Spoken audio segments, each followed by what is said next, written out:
second HR Strengths Meet organized by HR Success Talk and Maharishi Markandeshwar deemed to be University, Mulana. Let's kick off this lovely evening here together. Lamp lighting is a symbol of auspiciousness. Lighting lamp in the symbol, lighting lamp is our culture.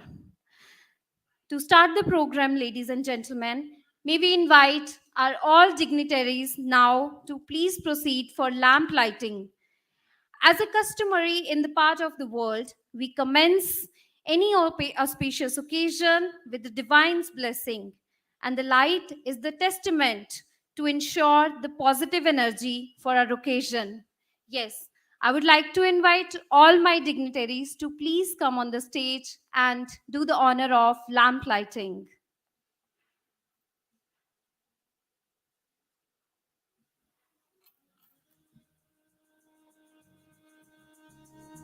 Mr. Govind Negi.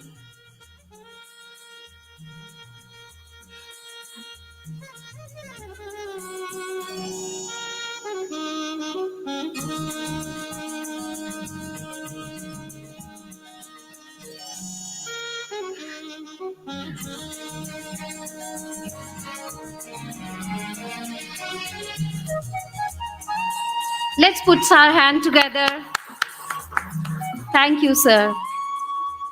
Thanks for doing the honor. Mr. Naganigoda SJ, sir. Thank you.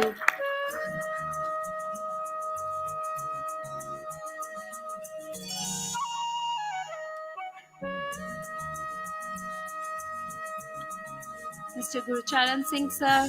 Thank you. Thanks for doing the honor, sir.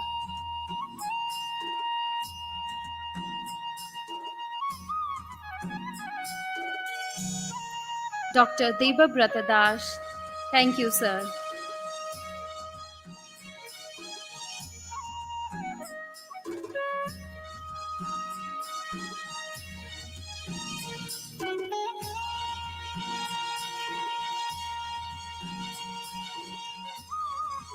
Mr. Surya Prakash Mohapatra. Thank you, sir.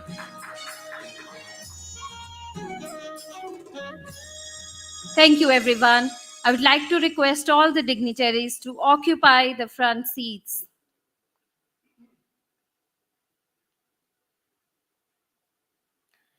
So, ladies and gentlemen, without any further delay, it's my pleasure to introduce our honorable founder and global CEO of HR Success Talk and a versatile and a thought leader in the field of human resource. Please join me in welcoming Mr. Govind Singh Negi onto the stage for his welcome address and introducing HR Success Talk to all of us. Mr. Negi, an HR business leader, the blogger, the social activist, and investor with dual masters in the computer application and business administration from Symbiosis University, Pune, and having 20 plus years of rich experience in the field of talent management. He has been awarded as HR leader by the Great Place to Work, Top 100 HR Tech Mind by WHRD Congress, Best CHRO by WE Matters, and Top 20 India Talent Champion and L&D Leader by CHRO Summit.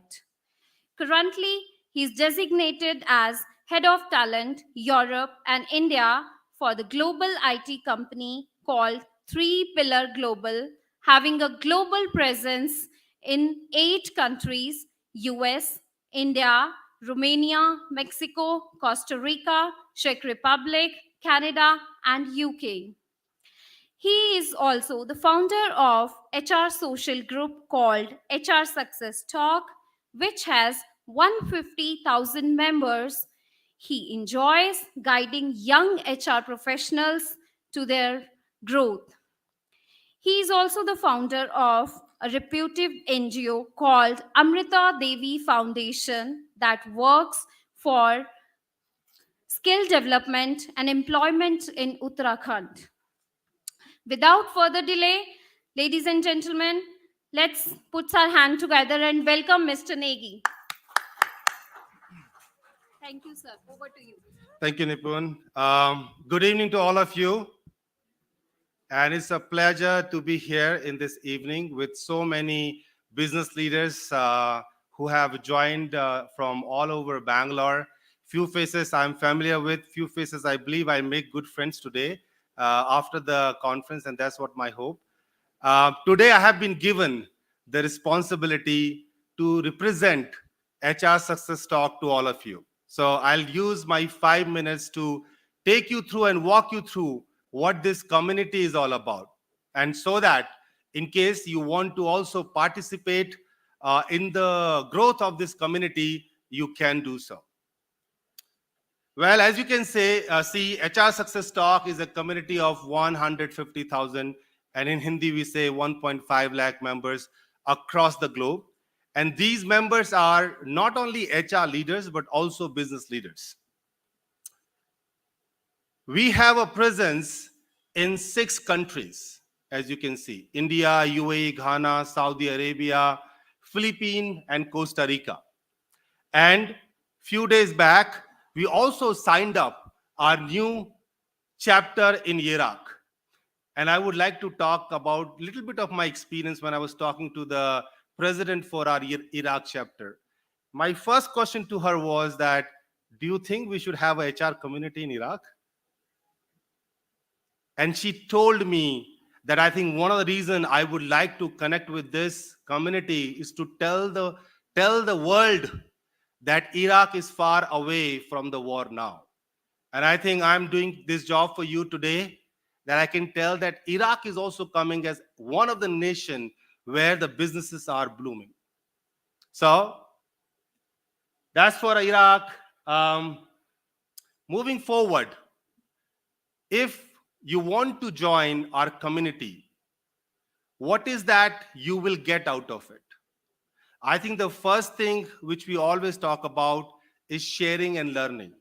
This is the one thing which you get when you interact, whether it is a casual conversation, and I was having a little bit of casual conversation before this conclave today, and I could learn many things, whether it is about business, whether it is about challenges and talent, and whether it is about lot many things which I had a very different and diverse opinion, because it depends upon the industry you come from, the struggle you are having. So sharing and learning at any stage is something which you will get. You can also find coaches and mentors. And I always say that you can have more than one mentors in your life. I do have 5 to 6. So if you want to find somebody who can be your mentor, this is the platform. But at the same time, and for this audience here, I would say this is a great opportunity for you to find mentees. We are in the stage of the life when we are ready to give back to the society. And one of the ways we can give back to the society is to mentor people who are at the stage which we have already gone through. And we can tell them what they can do right, which we might have not done. The last and the most important thing is the relationship and networking which you get out of this community and participating and being part of this community. I would like to call this example of Mr. Kautur. We met in Udaipur, one of the university event, and today we are meeting here. So from Udaipur to Bangalore, the relationship works like this, right? You can meet anywhere, you find familiar faces, you feel energy to talking to them. But not only that, there are many other things which you get value out of this community. People who are young might get a lot of job opportunities. You might find somebody who's very great and you want that person to be part of your team. If you are into business opportunity, entrepreneur, self-employed, you might find those opportunities for businesses here. And the most important thing, that you find advice for your career development. So these are the examples which I would give, that when you be part of that. This is our social media presence. I take a lot of pride in saying that we are very, very, very good in our social media. Today, this event is live on multiple platforms, And I know this is going to go viral in HR and business community, because there is a social media team of volunteers which is working very hard to make sure that this goes not only in India but globally. Imagine this is being watched by a potential audience of 1.5 lakh across the world. So my call out, search for us on Facebook, LinkedIn, Instagram, YouTube, anywhere you want to, and do like, subscribe us there.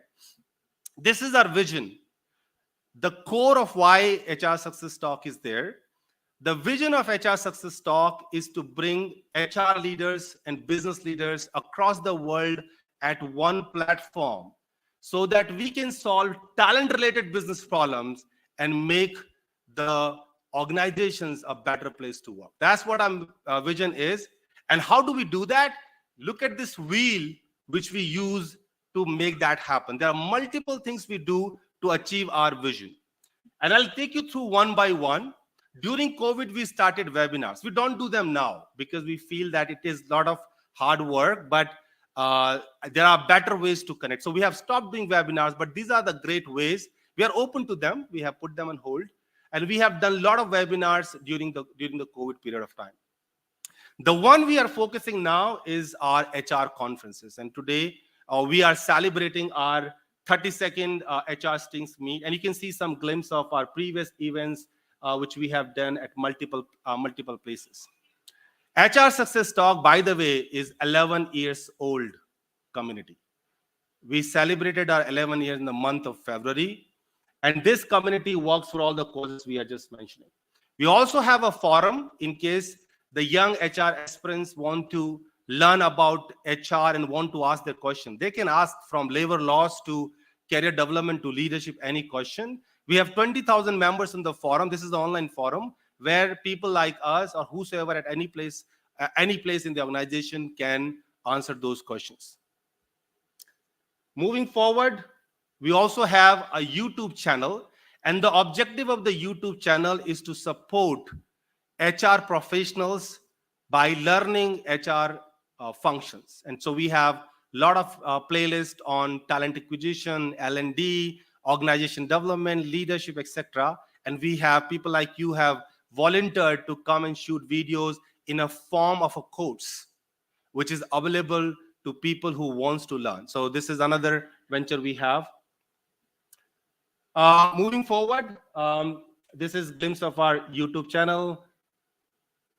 This is one of the interesting one, and I'm sure some of you might be interested. We do Global Excellence Award in 10 different categories, from HR to business to academics to NGOs to women leadership. We recognize around 100 awardees across the world. And that's where we are going to soon launch our October award, Excellence Award, which you guys will know from our social media and you can participate. Quickly moving on, these are the glimpses of our awards, media coverage, blogs. If you are a blogger, and as long as you are not using ChatGPT, if you are a blogger and you have original thoughts, please do share this with us and we will be more than happy to publish. Just imagine the moment we approve the blog you have shared with us, it goes to 50,000 subscribers on the website straight away. This is our elite club, and many of you I would invite to be part of our elite club. It is an invite-only closed group. We have started an elite club in Bangalore. We have around 50 CXOs part of that. And if you want to be part of that, it is basically a group of CXOs where we come together, talk in a very informal setup about the challenges we are facing and try to learn from each other to solve problems. We have made a lot of impacts where people who are struggling, like I can give an example of that. During the remote work, during the COVID, I was struggling, how do I engage my remote workforce? We are a permanent work from home organization and we were struggling with that. I got a lot of great ideas from those people who came in that particular session to tell me what are the things we can do to do so. So I think this is a learning from our peers, everybody's peer out there. Moving on quickly, these are the glimpses of our elite clubs. We also published some white papers in past. These are the college collaborations we have. This is myself. We have a pool of advisors to help us to take this community forward. Then we have our global chapters, country heads. These are the country heads in each 6 global chapters we have. This is our team, which is working day and day night. We have a volunteer base. If you are wanted to know how this community works, we have a more than 100 plus global volunteers who is working to make this happen, and 64% of them are women. Maybe the reason why we do so well what we do. And organization structure. Although we are a community, but we know that the community at this scale cannot be scaled without an organization structure. So we run it like a very mature organization, even if it is a community. And that's why you see a structure out there. All those volunteers, 100 plus volunteers, hold some positions in this community to drive the mission. If you want to be our volunteer, you can reach out to us. With that said, thank you very much. Hope Nipun, I have done my job of making sure that I'm letting this audience know about what this community is all about.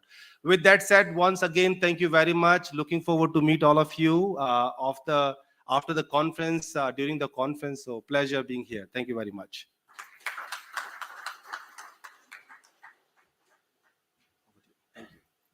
Thank you. Thank you so much, Mr. Govind Negi, for this insightful session. So thanks a lot. We are really privileged to have your esteemed presence today with us.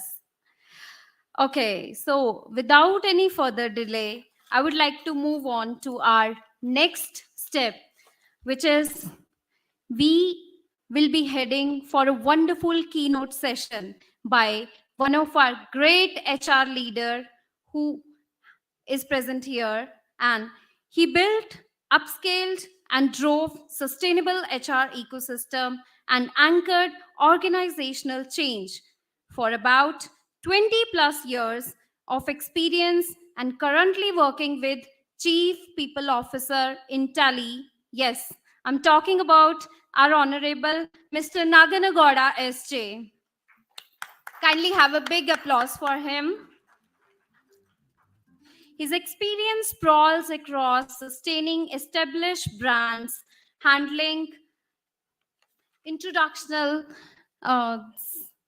talent in international Europe, as well as setting up the entire HR function, building, minding people, provides policies and tools, and running it successfully.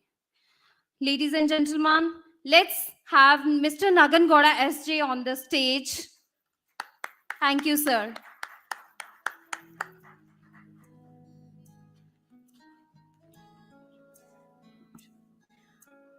Thank you, sir, for having with us. We look forward to have a wonderful power of knowledge from you. Thanks. Over to you. Good evening, everyone. Ellarigu namaskara. I hope everybody is doing well. Friday evening. You know, what is the day today? Today, what is the day celebrated as? Lovely. I'll give you a chocolate, buddy. Today, it's celebrated as the World Sleeping Day. And Mr. Rath and team, Negi and team have called me to keep you awake in the evening. A tough job, I must tell you. Right? But I'm so delighted to be here. Such a lovely audience. Friday evening, 6 o'clock, hall is packed. Surprising. The Bangalore traffic has improved. Yeah. I think I personally feel we should give a big thanks to Mr. Salim, who is managing the traffic of Bangalore city. He's doing a phenomenal job.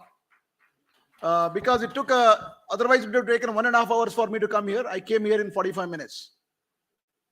I think what it tells us is, if you have the right intent and the right people, and the people signed up for the intent, things will happen. Miracles do happen.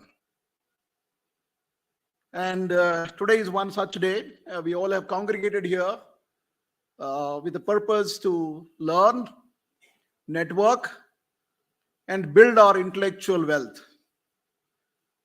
I think that is the only wealth you will carry with you wherever you go. I'm making little strange statements. I think, let me quantify what I'm saying. If I ask you, what is the most wealthiest place on the earth? Any guesses? The most wealthiest place on the earth? Definitely this room for sure. So that we all feel proud. Yes, please. Yeah, speak loud. Yeah. The most richest place on the earth is what we call as a graveyard. You know why? Because all of us in our life journey have several dreams which are accomplished, which are unaccomplished, and they go with us. So, next time you need to look for a knowledge and gyan, where to go? Just to set the context. So, when I was preparing myself for this session today on the future of L&D, I think it's very difficult to speak on the topic future of L&D because it's unpredictable. You know why? Because the world is changing so dramatically and so rapidly. We do not know what's happening as we speak. Mr. Negi talked about the chat GPT. If you shy away from using chat GPT, probably you are the loser. Not chat GPT. There's a lady who created chat GPT. She's the architect of chat, that new sensation in the world. That shook the largest company in the world. Google is trying to figure out where they need to go. They're scrambling. Nobody even ever thought Mr. Satya Nadella can have such a dusra come googly. Correct? It's a combination of many of these things. And the world was caught by complete surprise.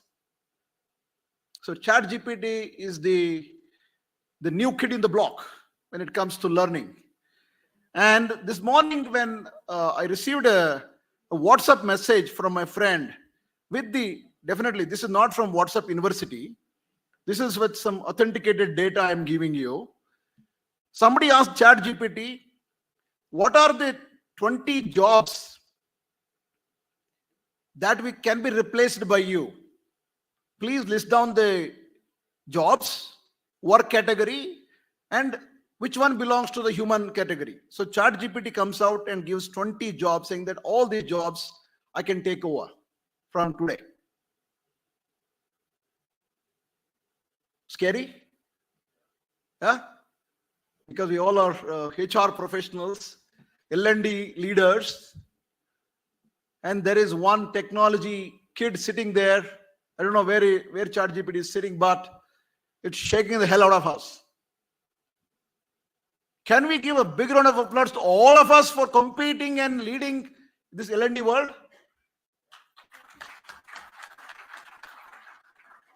Dinner है ना, खाना है, तो claps मांगता यार, for all of us, not for others. You know, when you clap, what happens? What happens? Blood rushes, right? So you keep yourself awake and agile. And agility is one of the most valuable, most sought after skill in the L&D world today. So I have very few slides. Slides looks very colorful.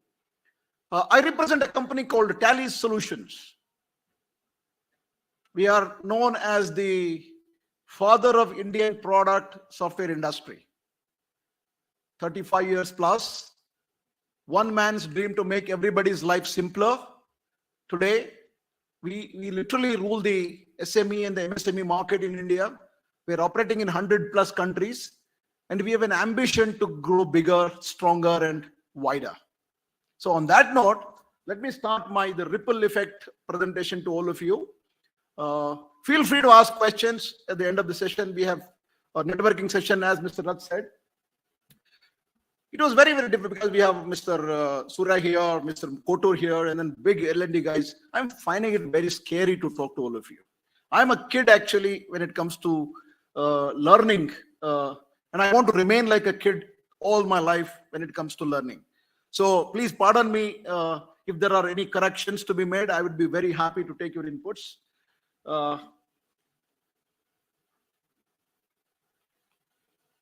Technology in action. Is it on?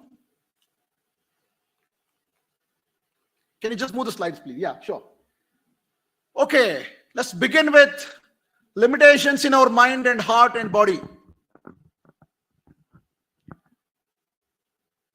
What limits us from doing some extraordinary things is that we think we have limitations. A simple example, if I give you, if you don't tell the child that no, you can't do it, but I'll tell you, child will be able to succeed. The example that I can give is from my own village. Two young children fell into the well, and there were nobody around the well for about half an hour, and everybody searching for the children, and children happily figured out how to come out, and they went home. And somebody went and said, oh, your children have fallen down in the well. They came running, parents came running. I said, what happened? How did you come out? We came out because there was nobody to tell them you can't do it. If somebody had told them, they would have died. Are you with me? So first and foremost, as learners, as learning leaders of driving learning in our institutions, let's remove these limits in our mind, in our hearts, in our actions. The world is a playground, and that playground is rapidly expanding beyond anybody's comprehension. So get rid of the limits and the belief in your mind that there are limits. So what I want to cover, very simple, because I've been given 15 minutes time. The world today, the trends and the future of learning. Okay, change is not by chance. You chose to be here today. Yes or no? Hello? You chose to be here today. It is not by chance. Just accidentally you entered Lalit Hotel. No. Right? So you must actually have a choice in life. Very important. And that's the beginning of everything in life. The world today. We were talking, me and Mr. Kotur and Negi were talking. There are several things happening in the world today. There's one war happening, Ukraine and Russia. Okay, there is another war actually happening in Britain with BBC, some documentary. And there is our good friend, Mr. Soros, is cooking something in his kitchen. Right? The world is so uncertain. It's truly, we are living a VUCA world. And we are blessed to be in this VUCA world. Honestly, I'm telling you. I don't know about our future generation, but we are leading a life of a lifetime journey that we are in today. Truly VUCA. Dynamic, interconnected. We said world is flat, world is shrinking. Because all of us, I'll tell you, if you are given 5 minutes time, if I want you, all of you to network, you will come back to me saying that I knew this guy, I knew through this guy, this guy, this guy, this guy. Yes or no? World is so small. It's highly interconnected, intertwined it is. And we must realize and recognize that we are not aliens in this world. We all are very well interconnected. That's very important. And change, we should not talk about change. Change is changing so rapidly, the change doesn't know how it is changing. Yeah? Right? So disruption is a new normal. I was reading while coming to the Lalit Hotel, I read an article. There is this guy who did some masters in Germany from Calcutta. He got stuck in India during the lockdown. And that bug was in his mind, how do I get rid of plastic in my neighborhood? He wanted to get rid of plastic and have recyclable products. So he created some products out of bamboo. Today he is earning per day 2 crores on bamboo in unconnected territory. He studied something, now he's doing something completely different. And there are 200 corporates backing him. Disruption is the new normal, right? And today, the employees, the decisions are not made by the CEO or the CMD. It is actually, people were saying leadership is at the top. Some people said leadership is around us. Leadership is today everywhere. Leadership is the center. Right? It's very, very important. The challenges that we are facing, all of us in academia and the industry, employability versus employment, skilled versus unskilled, talent versus talented. We are a country of abundant talent. Are you with me? But talented are very, very, very few. And that is the challenge for all of us, including the university that we are talking today, including the industry that we are in. We all have to contribute. We can't sit in the North Star and say, please come up, please come up. We have to come down to take them with us. This has to be a collaboration. It has to be an effort, concrete effort from both sides. Plus the new animal is the new talent that we are dealing with today. The so-called, I don't know, no, we call them as alpha generation now. Millennials are over. Now it's alpha generation, right? So they don't know why they're busy, but they're very busy. They look very busy. There is no substance. There is no content. But they think they rule the world. They are in an illusion world. All of us as responsible leaders of respective organization, it is our job to bring them on the ground, make them realize that, look, there's a long journey ahead of you. You must build that journey, build stamina for yourself, because technology is going to change. It's ever changing, right? So it's important for you to remain grounded and be open all the time. So what is the most important skill? Learning to learn. Am I making sense? Yeah. Because many of us, we have so much of content. Information explosion is there, right? You, including ChatGPT, including Google, you go to several platforms. There's swayam.org, hundreds and thousands of courses available. Nobody is going there. Amazing government initiative. People are not looking at it. There is LinkedIn Learning, Unacademy, Khan Academy, you name it. There are plethora of things available for us to learn. We are so distracted. So we don't know how to learn. Learning to learn is the biggest skill in the world today. The most vital skill to develop. Very, very important.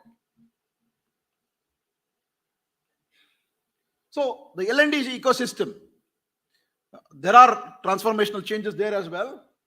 It is eternally changing. Who wants L&D today in the organization? Any answers? There is CLO to perform the role. Who wants the CLO organization? Any ideas? It is today, learning is everybody's responsibility. You cannot entrust the responsibility only with the CLO. Today, learning organization is driving organizational results. Today, learning organization has the seat on the strategy table. Because organization which does not learn must prepare itself to die. Very clear. Learning is lifelong, eternal, and the purpose of learning is to convert the mirrors into windows of opportunity. I am saying convert the opportunity, and the purpose of learning is to convert the mirrors into windows of opportunities for all of us. So the responsibility lies with everybody today. CLO happens to be the driver of the initiative in the world, right? So learning, new age learners, attention deficiency. That's why this TED Talks came into existence. Why TED Talks is only 18 minutes? Why not 80 minutes? One is the attention, the ability to stay connected with the speaker, especially in this room now. If I take next 5 minutes, you will switch off somewhere because you're sitting here, you're somewhere else, your mind is elsewhere. The ability to connect with the speaker and the audience is very vital. So every 7 minutes you need to reconnect. That's why TED came out saying not more than 18 minutes. And TED became a big success story in the world of learning today. Because it's quick, it is capsuled, and it is easy to absorb and digest.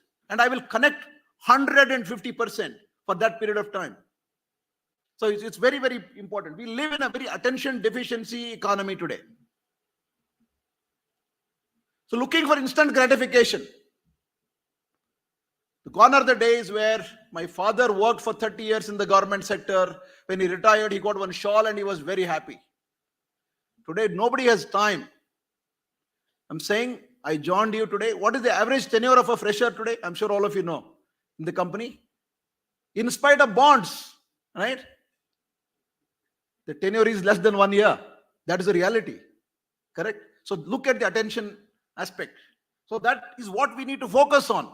When we are talking about the future of L&D, how do we craft our courses which will hold them connected for a long, long time?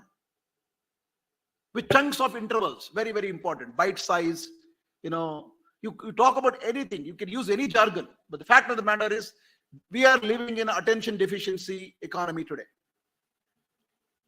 You want learning to be quick, effortless?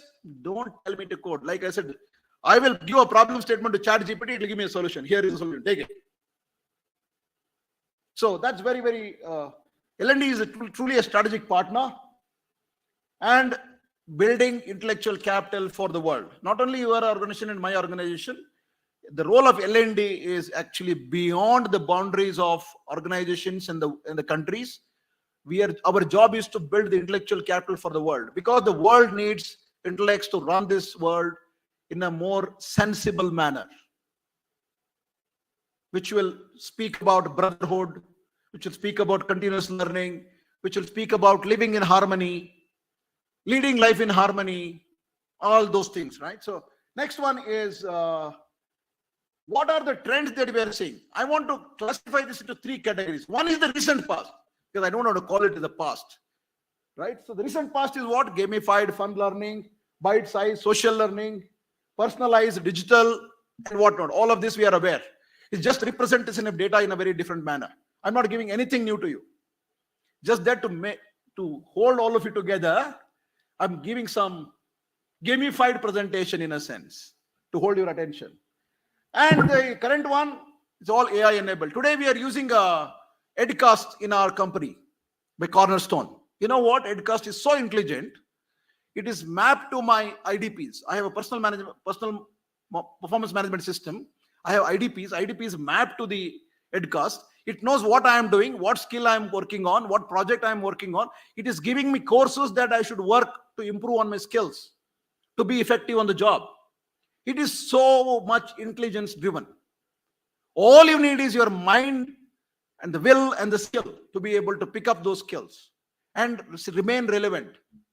And you know what? NASSCOM has already told 40% of the people need to reskill themselves to remain relevant in this industry. And that will increase rapidly if we don't learn, if we don't change. Where are the manual testing people today in the industry, in the services sector especially? Where are the manual testers? Gone. They have transformed. They have become automation experts. Similarly, there are several roles. Today, you don't need to write a code. There are tools which will give you 80% of the code. I'm willing to be challenged on this. So it's important for us to learn. So the world-class digital content, LinkedIn, for example, if you have a LinkedIn profile and if you put up your skills, LinkedIn has the details of the global job market. Global postings data is available with LinkedIn. What LinkedIn does today is it actually analyzes big time and brings the right kind of jobs for you on the right side of your frame on your laptop. Are you with me? Right? Similarly, all of you use Netflix. For example, the Netflix that I am using and the Netflix that Surya will use, maybe we are watching the same movie. The ad that comes on my screen is different from the screen that he sees. Why? Because it is AI-led. Technology is so ingrained in everything that we do. You think that nobody is watching you. Do you know how many people are watching you right now as I speak? Your mobile locations are on. Your WhatsApp is on. Your social platforms are on. Everything is being tracked. If you think nobody is watching, we will make a big fool of ourselves. So it is very, very vital. Technology is creating enormous opportunities for you and me. The only chance that we have is to open our eyes, open our learning potential, and embrace new learning. That is the current, we are in transition, right? It was a dream for many people to access MIT content, Stanford content, Cornell content. Today, on a click of a button, it's available for you. Just to let you know, by 2025, Several international universities are setting up shops in India. For the next 20-25 years, think of only India. Dream India, think India, eat India, sleep India. Period. This is going to be the power of action. The action center of the world is going to be India. And that is driven by power of technology and power of knowledge and power of learning. Very, very important. The future is all AR, VR, metaverse, hyper personalization. My goodness. I was watching a video to prepare for this presentation. Medical field is using VR today to teach surgeries. Because you don't get so many resources in every possible college. We're expanding big time because medical field where we need significant number of doctors in India. So we don't have the scale to teach physically. We are using VR today to teach complex surgeries. Can you imagine the adoption of technology? There are robots performing brain surgeries today. I'm ready to go if there is a need. Because I trust robots more than humans. Honestly, because that's where the world is heading. Very, very important. We don't talk about physical or digital. There is phygital world that we are living in today. And it will be blended learning. The new word I understood. Blended learning. Because we are in hybrid model. We have become a hybrid. We were naughty once in a while. We have become hybrid now. Right? You will find only naughty chicken outside. Right? Today we have become hybrid. So please relate yourself to the hybrid. Right. That's on the trends. The future of learning is going to be agile, completely agile, fully adaptive, fully responsive. Okay? And it is contextual and technology driven.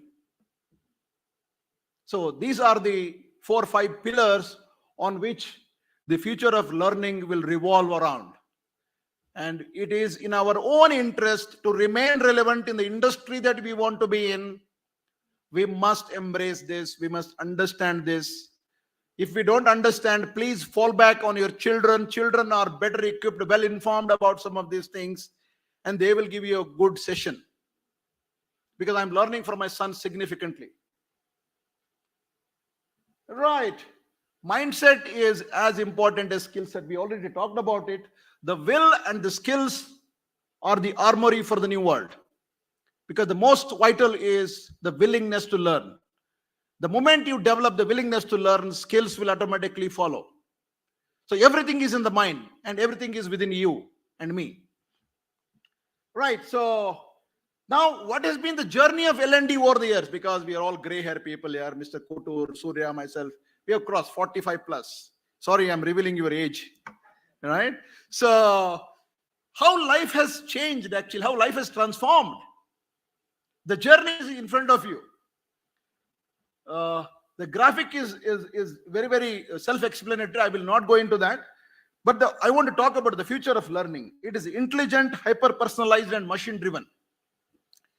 There are technologies today, my dear friends, who will wake you up in the morning and say that there are 10 things that you have to do. According to me, the priority that you have to do is the first 3 things. If you've not explored the new Microsoft features, please go explore.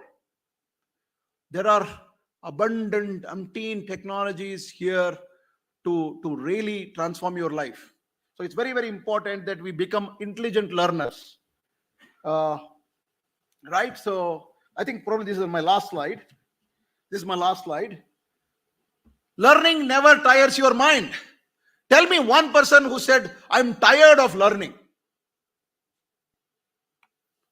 It will only ignite the fire in your mind and the heart and the belly and creates the hunger to acquire more, not the food or the paniya that we are talking about. It is about acquiring knowledge. The hunger for knowledge should be there all the time, and it will never tire your mind. Please embark on this journey starting today, if not already started.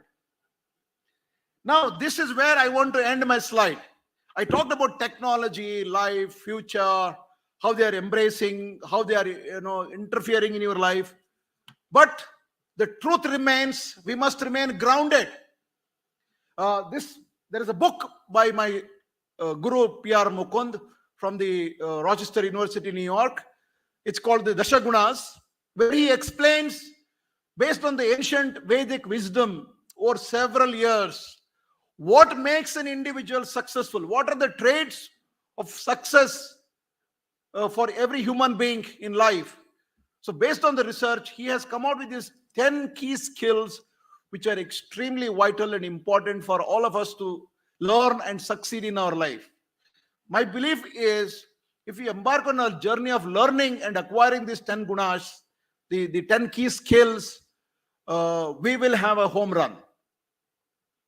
And that's my firm belief.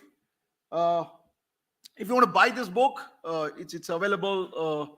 And any one of you, if you want to have a session by Dr. Mukund, do let me know. He lives in the US. He comes in India every 3 months. But very powerful. This actually book has transformed my life. And in my previous organization, we use this platform to train our leaders on how to develop skills. And there is proven 30-year data with Dr. Mukund, which says people who have worked on these skills have really, really succeeded in their life. So, my dear industry friends, leaders, and family, we are gathered here to learning and understand the future of learning, the potential of learning, the threats of learning. I believe we all are in it together. If you only collaborate, come together, learn together, share together, we believe we will create a very, very new and different world altogether. I thank all the organizers for giving me an opportunity to share my thoughts with you. Looking forward to interacting with all of you, learning from you. Thank you so much. God bless everybody. Thank you. Thank you, sir. Thank you so very much for this wonderful session, sir. And I would like to say, I cannot resist myself. I would like to say here, one of the sparkling keynote, which is truly touched my heart, is change. Change happens when you made it by choice. That's what I understood. I think I'm definitely going to apply it in my life. Thanks. Give a big applause once again to sir.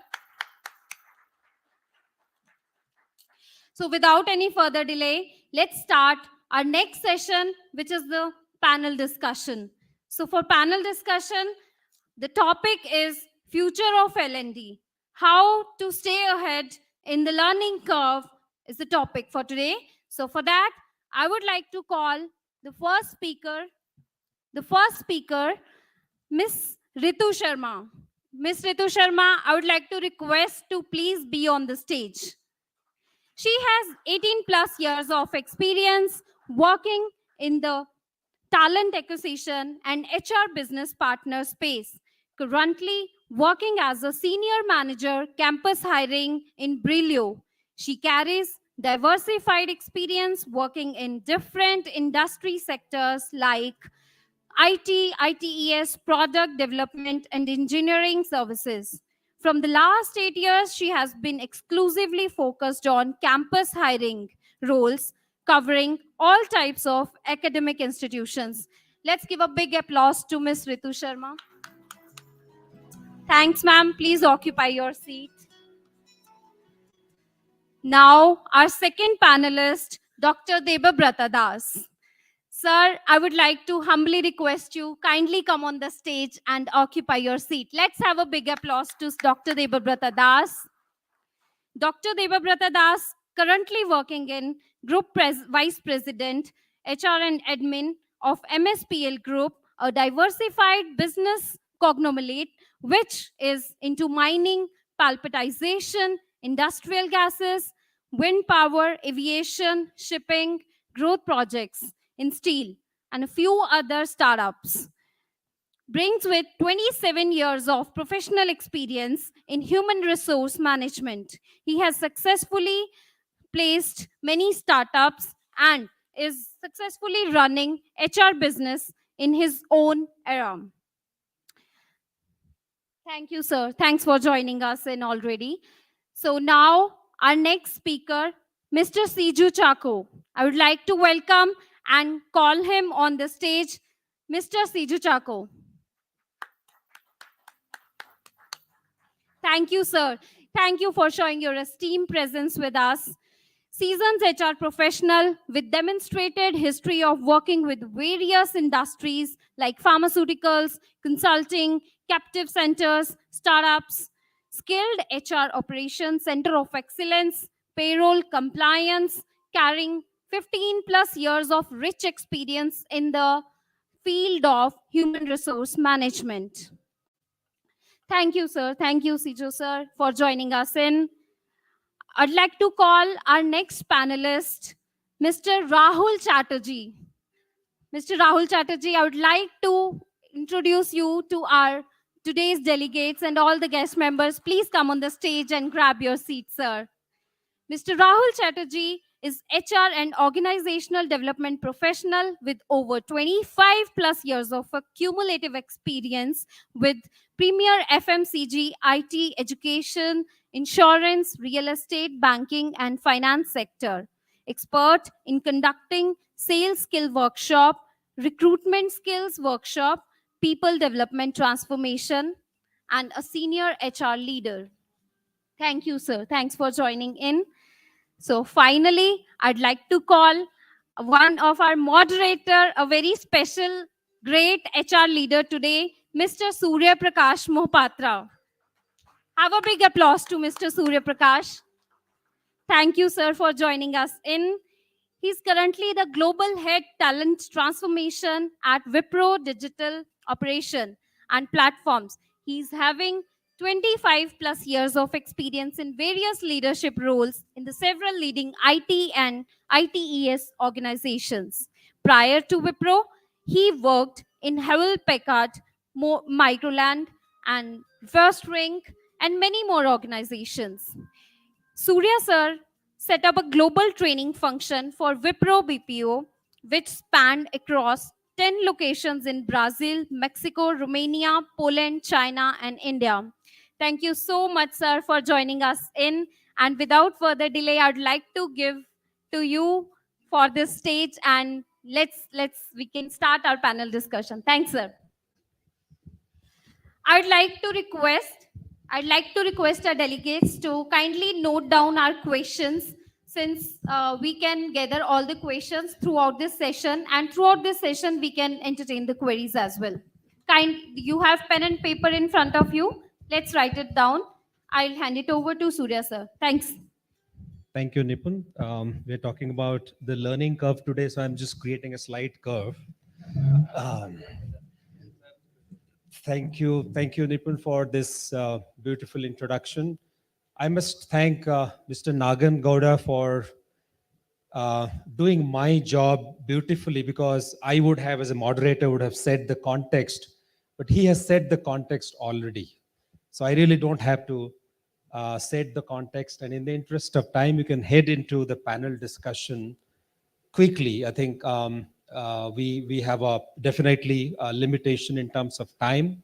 But I think this is a fantastic occasion, and we have a great topic, and we have a panel of iconic HR, L&D, and talent acquisition leaders with us. We're going to talk about this interesting topic, which is future of L&D, how to stay ahead of the learning curve. So as Mr. Nagan talked about the change, there's change happening everywhere. And the change that is happening across the globe in the industry has its impact at the workplace, at work itself, and on the workforce. And now the question today is how L&D is going to prepare the workplace and the workforce and the work itself for the future.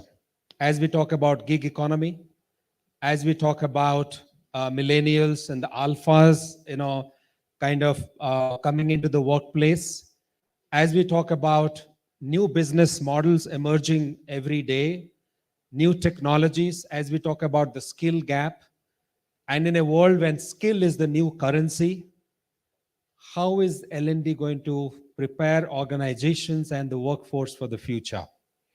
And what L&D is going to do differently to stay ahead of the curve? I would start this question.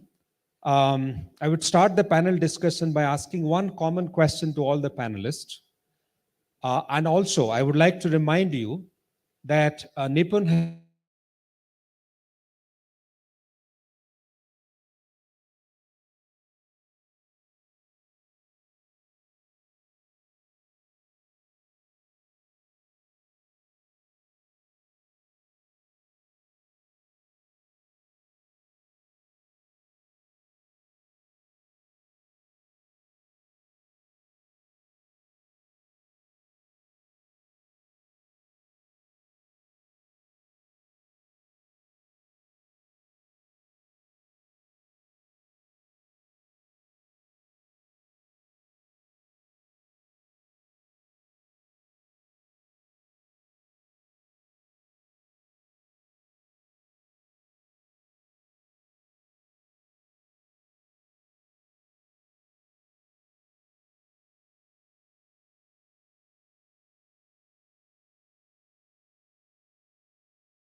answering them. So now the question for all of you, maybe we can start with Ritu, and then the question, then we'll probably go in the same order. The question is, um, given the change that is happening in the industry, what is how L&D in your organization, how L&D in your industry changing, transforming, what is happening in your space? If you can give us a quick 2-3 minute context about what is changing, what is happening in this space, and then that will help us set the ball rolling. So Priti, if you can start with you.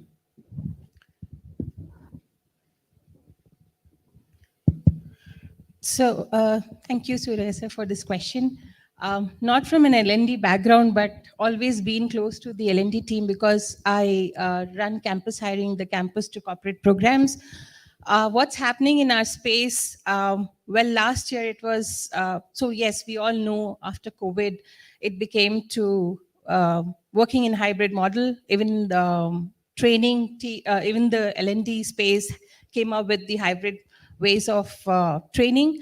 What's happening right now in our space is that how I'm just talking from I know there's a larger pool internally. There's a lot of discussions around how we can upskill, reskill people, how we can make them relevant with this new recession hitting in, how we can have lesser people on bench, how we can, what we were training, will that work or not? So there's a lot of work happening around that.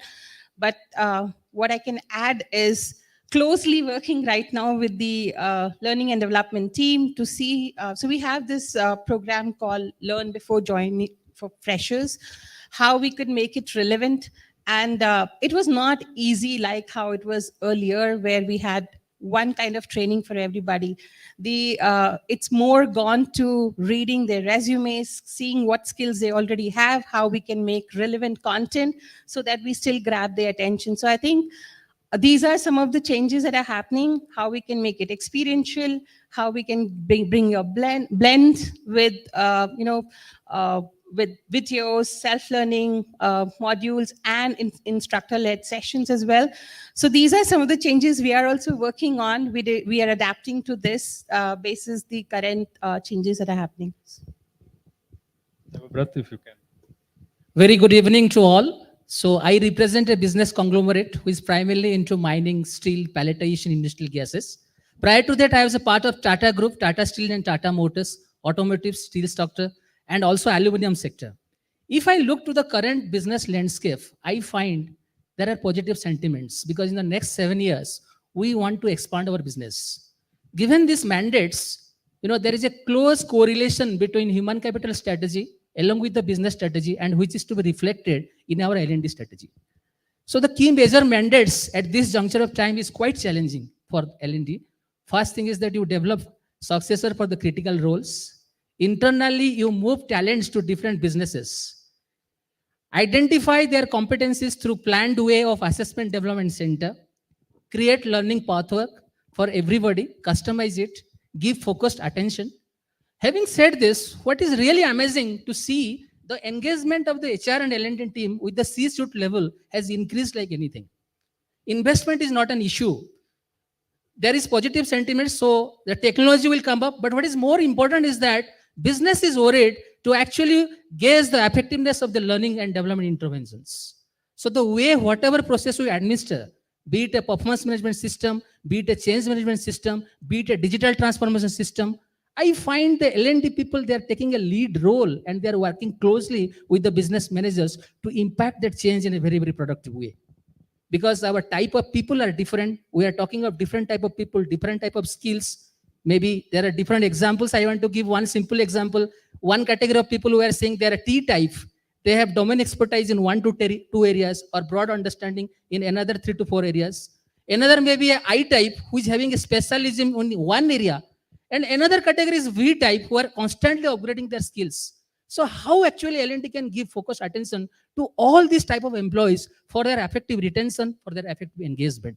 So it is a conglomerate. It is really challenging times coming for us for the next 7 years to come, where actually we are not only implementing meaningful interventions, also we are accountable to the C-suite for the effectiveness. Thank you, sir.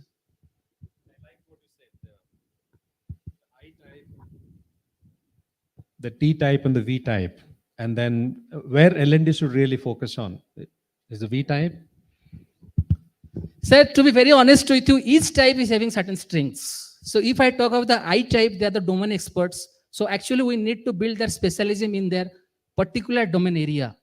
But V type means here actually we want to rotate people across functions where they want to augment their skills in the related areas. For example, somebody working in finance wants to be a part of business development. Yeah. Somebody working in a HR wants to be part of, law function, legal function. They are the type of the V comes, and we want to constantly upgrade their skills through our process of assessment and development. Brilliant.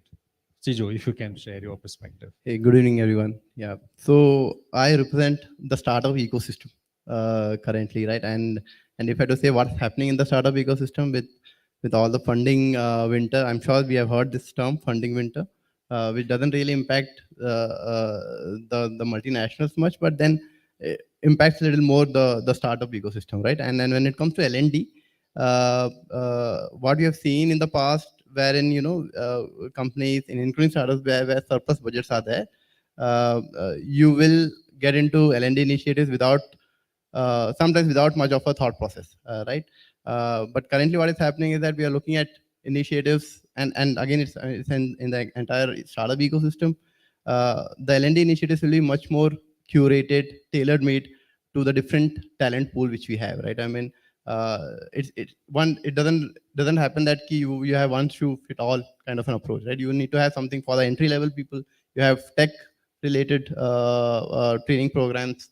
You need to have something for the first line managers, and then you need to have something for the leadership, right? You have to build the successes in the pipeline.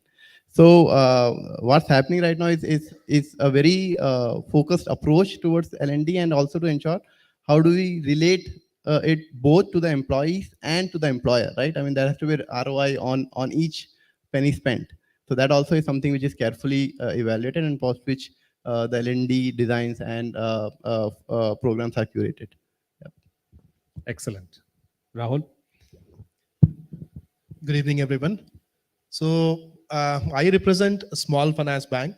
So our challenges, and the quantum is very, very different, because we cater different part of it, the society, as well as the different socioeconomic strata. So if we talk about our regular banking process, so it's the parallel banking, but we are also catering to those people who are deprived from the regular banking system. So our internal and external customer, their expectation and the participants or the people are totally different.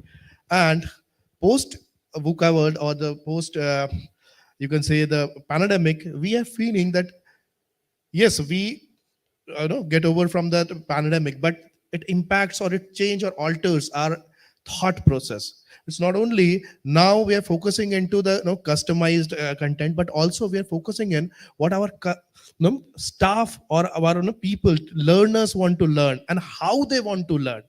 It's not only their choice, but the how they want to learn, because during this period, once people are stuck in, because as a bankers, it's an essential service. COVID never happened to us. We are always in the field, and we are always in the offices with the different strategies. So it alters kind of a, it develops a new kind of a habits. So while driving, our frontliners or field people, they are restricted to listen something, but now they're actually plug in their headphones into their head, and they're just driving and all. So we need to calibrate first. And the second thing is the span of focus, it's reduced drastically.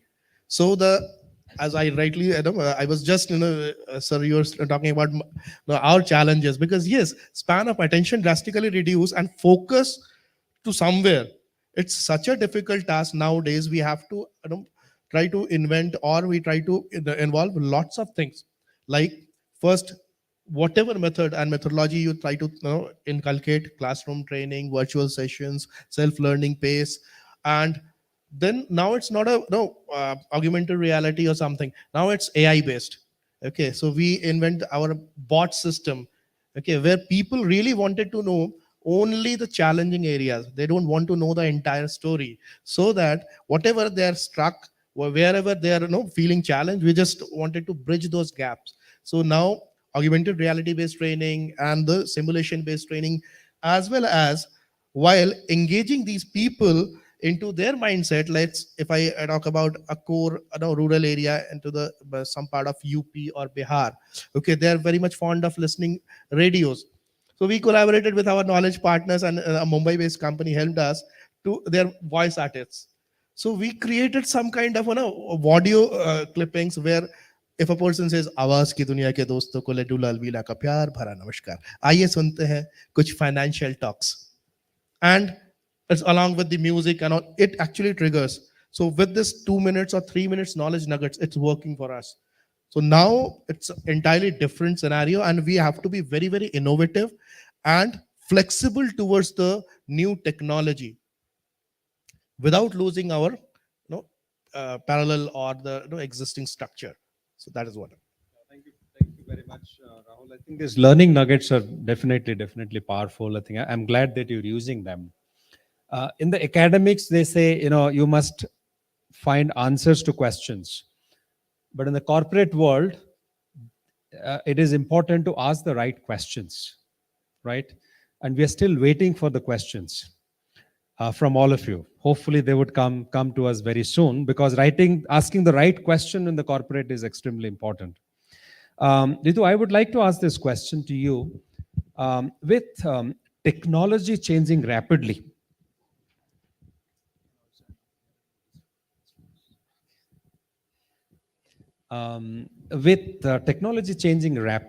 with new business models emerging, I think Mr. Nagan Gowda also talked about agility on the part of L&D. What are you doing, or what are the best industry best practices? How L&D can quickly churn out training programs, at a rapid pace? Because gone are the days when we had enough time to design, develop, run pilots, etc. Today we don't have the time, because by the time we go through the entire cycle, the technology has changed. So would you like to share any thoughts on that? What I can share about this is that this was a pilot that we ran, and a great success internally. While I know L&D team has this responsibility of working closely, designing content, and making it relevant. So like, it's no more like everybody said, it's no more one size fit all, right? It's more customized, it's more relevant, and it's more experiential to your audience. We tried this very vague idea. It was Learnathon series, but we came up with, like Sir said, the attention span is very short, and the tech talks has been a good hit. We came up with a 6-minute series, topics, and what we leveraged was the talent which was already existing beyond L&D, beyond internal instructors, facilitators, I would say. What we saw, this was a big hit when there was a peer learning thing that got established. So we came up with this series. So one is this, where you outsource some of your programs and you have people working on it. So you have extended. So that's one thing we used internally to ensure that we have we make it more relevant, and we work on a faster space. And that was a big success, even from a perspective that the attendance also, people did not miss this 6 minutes talk series, and we ran. So we started with very generic topic, went deep dive into more technical, and then we started seeing how there were groups that got created. People started sharing, used internal platforms to exchange ideas, throw problems, solve, and things like that. So that's what I would say was a big success for us. Yeah, I like this 6 minute series that you talked about. And I also like the idea of outsourcing beyond L&D and sometimes crowdsourcing as well. That can be very helpful. I think I would like to ask this question to Devabrat. There's a question that has come from the audience, an interesting question. With just so many options being available, there are institutions, there are MOOCs providers like Coursera, Udemy, and so on. There are short-term courses, long-term courses, online, offline. How, as a learner, how do you decide what to learn when there are so many options available? Very, very interesting question. So if I am a learner and based on my experience as a CHRO, or earlier I have also taken up a role of a CLO, both the role I have taken up. What I have found is that generally a learner, looks for continuous improvement if he is very serious about his or her development. So generally they prefer a process-based interventions where it is a mixed blend. Like our keynote speaker has rightly said, for effective learning interventions, even if there are multiple sources, every learner wants to know primarily prior to his development what stage he is. That we call a baseline assessment. So once the baseline assessment is known to the learner, I think it is very important for him or her to decide where she or he will go. What is the destination point? So mixed blend methodology for effective learning, it starts from a baseline assessment that we do prior to the learning. There are different methods. We give them a lot of pre-reading materials from multiple sources.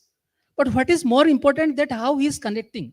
I can give an example. Like we run a program on process excellence. It's very important for operating plan, mines, and all the units. This talk about Lean, Six Sigma, all these advanced concepts.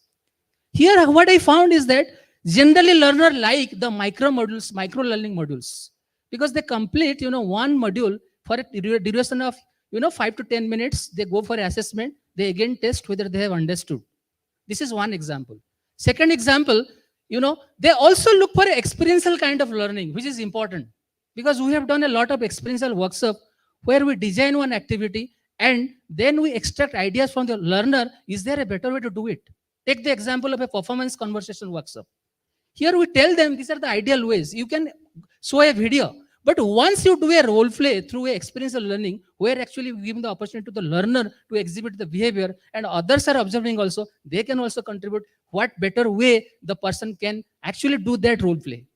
So I must say it must appeal to you. You must know where you are right now, where you want to go. It should be micro module. It should be very short. It should be smart. And every time you must assess your learning. Where do you stand and what is the next step? Yes, I think Ritu wants to add something. A very recent experience, may sound very silly. I wanted to do a course to just upskill myself, and I was sitting and struggling on it. Spoke to my 9-year-old daughter. She said, why don't you Google, find out the courses, see the ratings, and see maximum people who have attended that course. I did that, and that was a hit. So I think that I learned from like Sir said, learning how to learn. I knew I could do that, but I was still struggling whether I go to LinkedIn or Udemy or Coursera. And I was talking to friends, but she just made it easy for me in 5 minutes. That just go Google it, see the course, see the rating, and see the maximum number of subscribers or learners have taken it, and just do it. Yeah, I think that's a brilliant example. I think thank you, Devabrat and Ritu. Especially what Ritu said is something very interesting. In organizations, we have this concept of reverse mentoring. I think it's important that we start talking to the younger people in an organization and find out what are their likes and dislikes. Because sometimes we think we know what is the best for them, but they may have a completely different idea. But thank you. Thanks both of you for this beautiful narrative on this. There's a question. Should the current curriculum in colleges and universities meet should that sync with the industry requirement? Do you agree that skill building should happen right in the college and institutions? Rahul, would you like to pick up this question? So yes, in our segment where we always find out new talents, new skills, and the students. Okay, the beauty of this generation is they are the generation who plug in their ear pods in their ears. They are chewing their bubble gum or some chewing gums, and they're performing very complex things, because in our learning mode, we are in the same age bracket. So in our era, we learned in a very isolated world. But this generation is having a different kind of approach, and uh, their skill set, specific skill set, what they want. Okay, with this knowledge set, once they complete their regular learning, they also develop some kind of prejudices. So once they landed into our new world or the practical world, there are some sort of mismatches. Some mismatches means their perceptual thinking as per the reality, it doesn't match nowadays, and the gap is more higher. So we need to skill these people in terms of what they really want and where they are up to. So, and the perception is they're very quick. They really want to take things and get into the result in a very shorter time span, which doesn't work.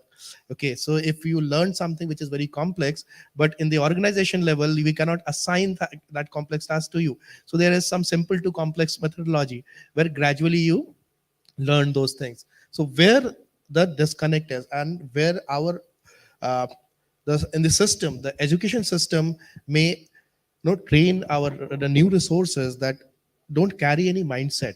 Just be flexible, chip in yourself within the system, try to analyze, understand the system first, and then try to do something which is your own. And that is what we are feeling like that, and we are suffering that the average span with the organization reduced drastically. Because once a very young chap in our organization, is last week's scenario, where a young chap came to me and he was very disheartened and said, "Sir, I respect you a lot, but whatever is committed to me during my interview, it is not fulfilling. So I'm just analytics ka banda, and they're asking me to prepare some Excel. So, and I don't want to stick here because I'm not able to cater whatever I learned." So that is how the mental blockage is there. So definitely we need to work on those notes.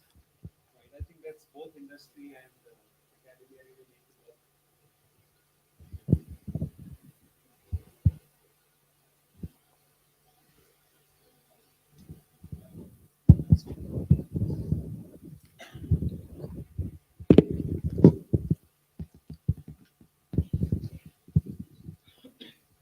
Hello.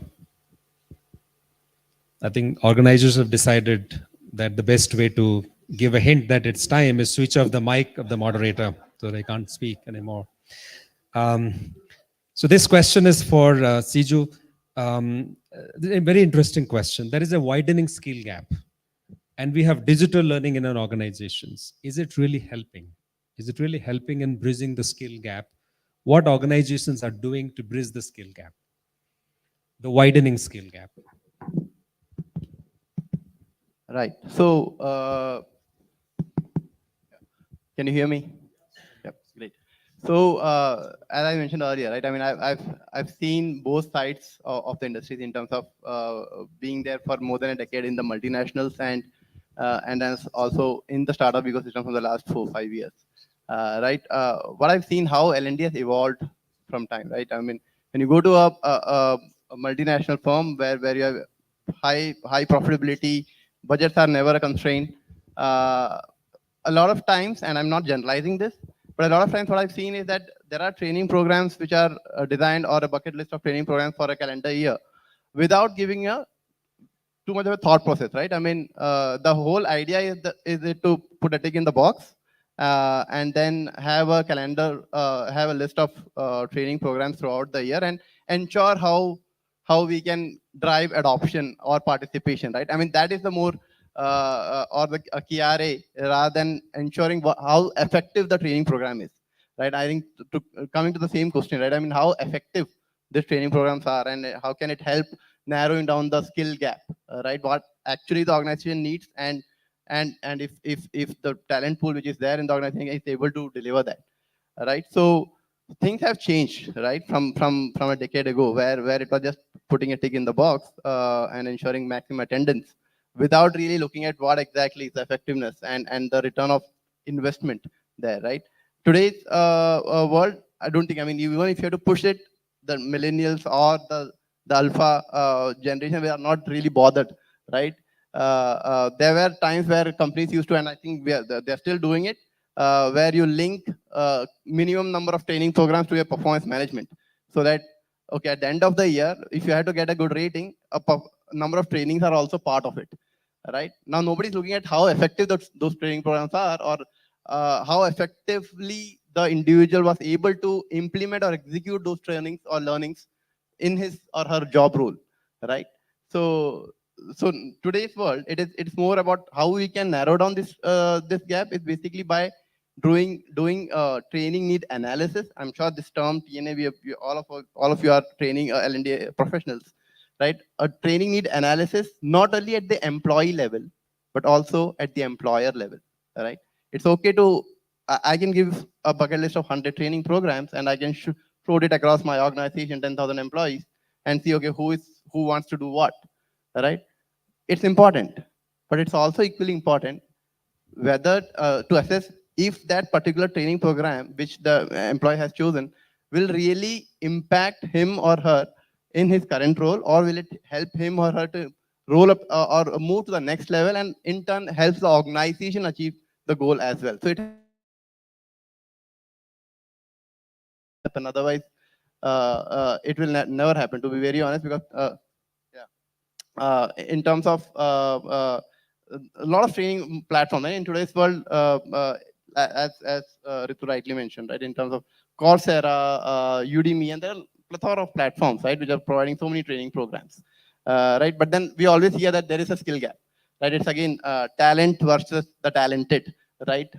And employment versus employability, right? As Mr. Gowda said, we have to understand, as an organization, we have to understand what is the need of the employees who are working with us, and what is organization's need as well, right? It's always good to say that, okay, we have these training initiatives or engagement initiatives, but we have to really assess what is the effectiveness of those training programs, and only if we can assess that, we'll be able to have a very effective, curated, tailor-made training programs for our employees.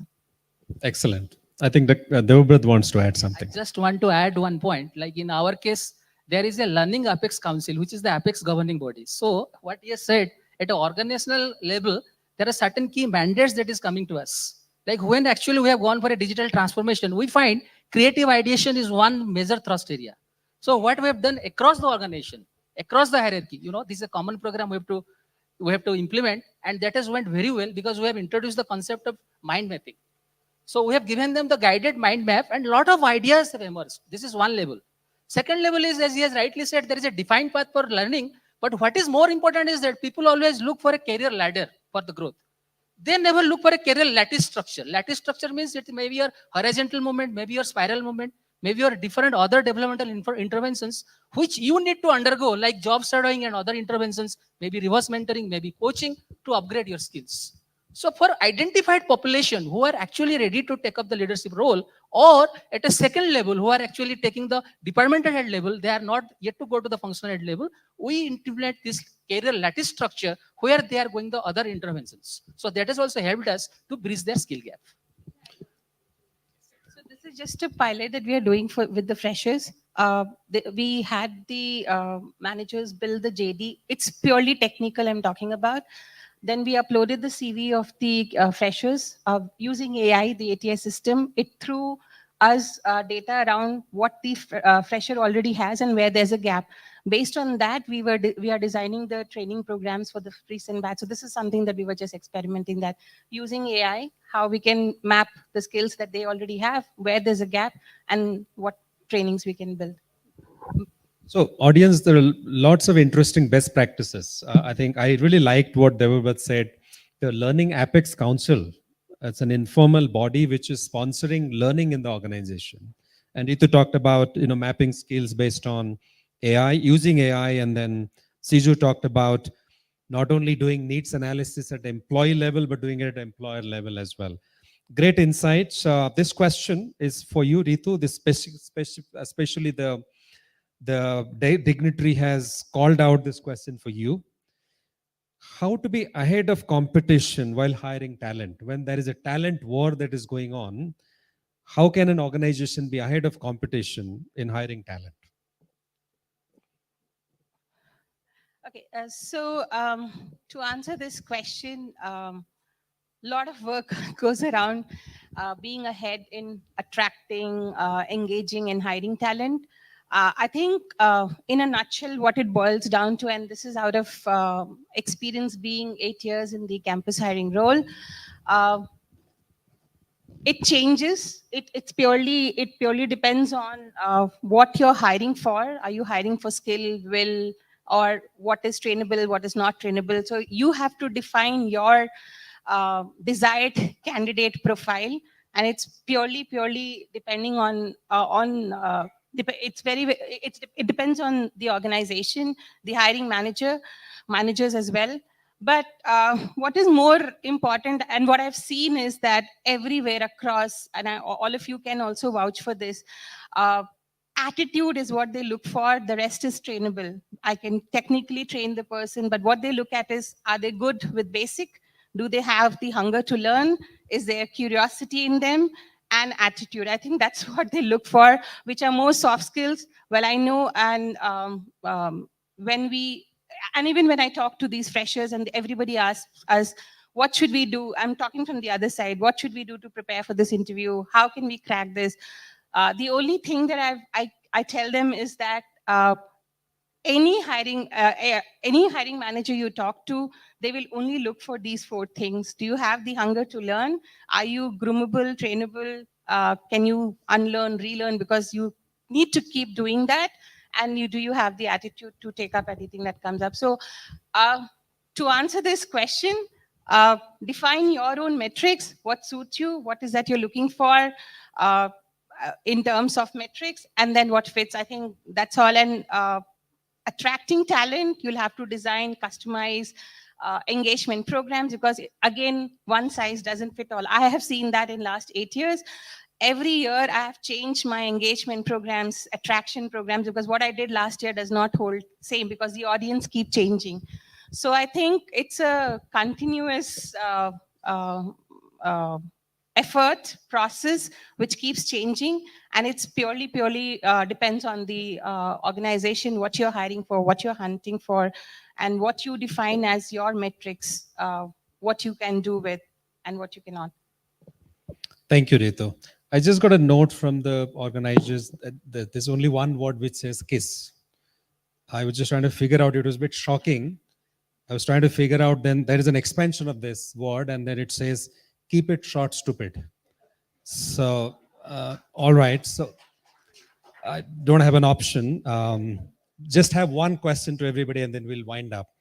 And you have to respond in one sentence.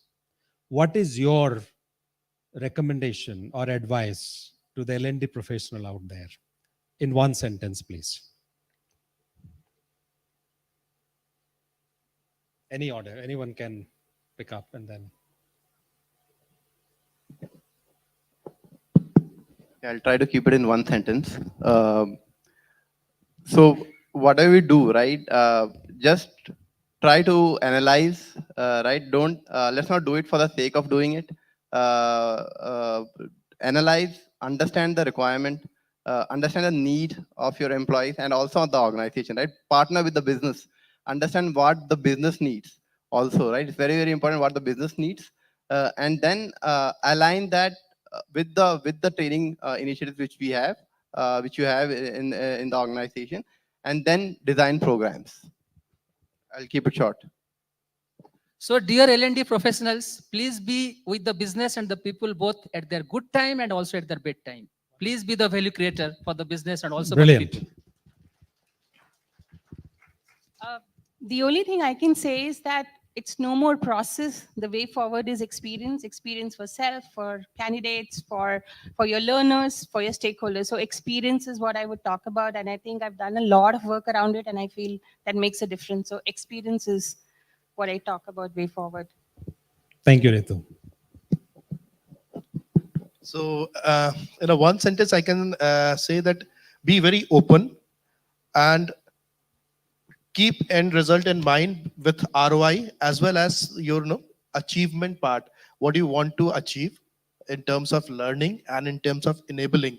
So ROI will be the key aspect where it will help you to identify kind of a tool you can use. Okay, it will help you to optimize your penetration towards each and every segment in your organization, because the person who is dealing with a specific geography, which is let's say 2-tier city or 3-tier city, it can't be applicable for the cosmopolitan, but the same role holders are there. So it must be very, very person centric, not a holistic or a uniform thing. So you have to be very conscious and very flexible. Thank you. Thank you very much, all the panelists, for your very insightful comments and responses to these questions, both from me and from the audience. And I would like to really thank you for your time and then for making this session really memorable. Audience, friends, learning is like breathing. Nagan Gowda talked about learning, igniting fire in the mind. Not learning is not an option today. It is like breathing. It is life. And if you really want to make the organization lively, we'll have to make sure that learning happens. Something very interesting, I think Nagan was sharing the Dasa Gunas, the gunas that really makes an individual powerful. But do our universities focus on them? Do they teach them? Do our colleges teach them? Do the L&D leaders teach the workforce in organizations? We really have to reflect on this. With this question, I would like to sign off along with my panelists. And thank you very much, audience, for the beautiful questions. The questions should keep coming. I was told there are some goodies for the few best questions. So there is another panel after this. So keep sending your questions. Thank you very much.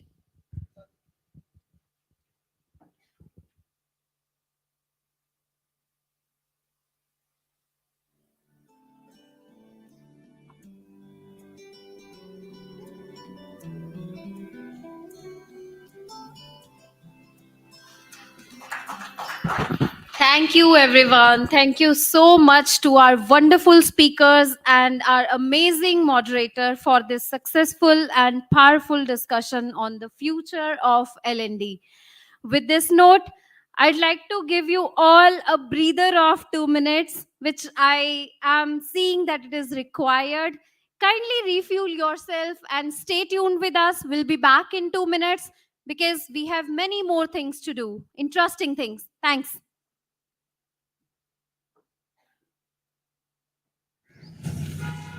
पापा ये खराब मेरी तरफ से। ओ बेटा बाप को पैसे दे रहा है। अरे नहीं पापा, इट्स जस्ट अ थैंक्स। किस बात का? वो आपने कहा था ना, कहाँ पढ़ना है वो फैसला बड़ा होता है। जिंदगी के 4 साल का सवाल नहीं, सवाल पूरी जिंदगी का है। Maharishi Markandeshwar deemed to be university, Maulana Ambala.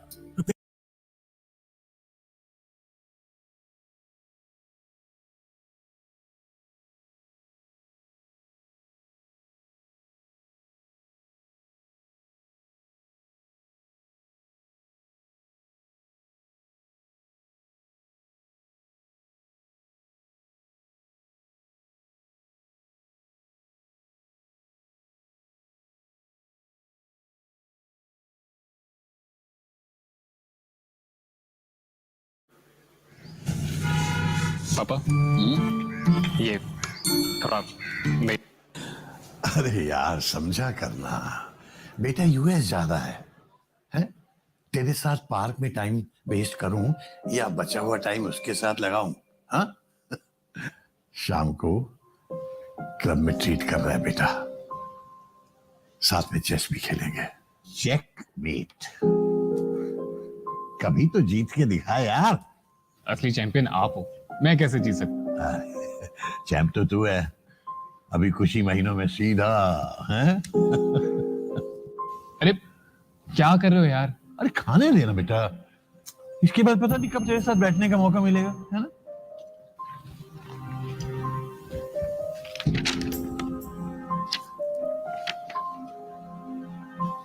समझ नहीं आ रहा इसके लिए अपनी खुशी जाहिर करूं या मेरी वजह से तेरा कुछ छूट ना जाए इसका अफसोस। नहीं पापा, कुछ छूट नहीं रहा, बल्कि मिल रहा है उतना ही बड़ा मौका यहाँ इंडिया में।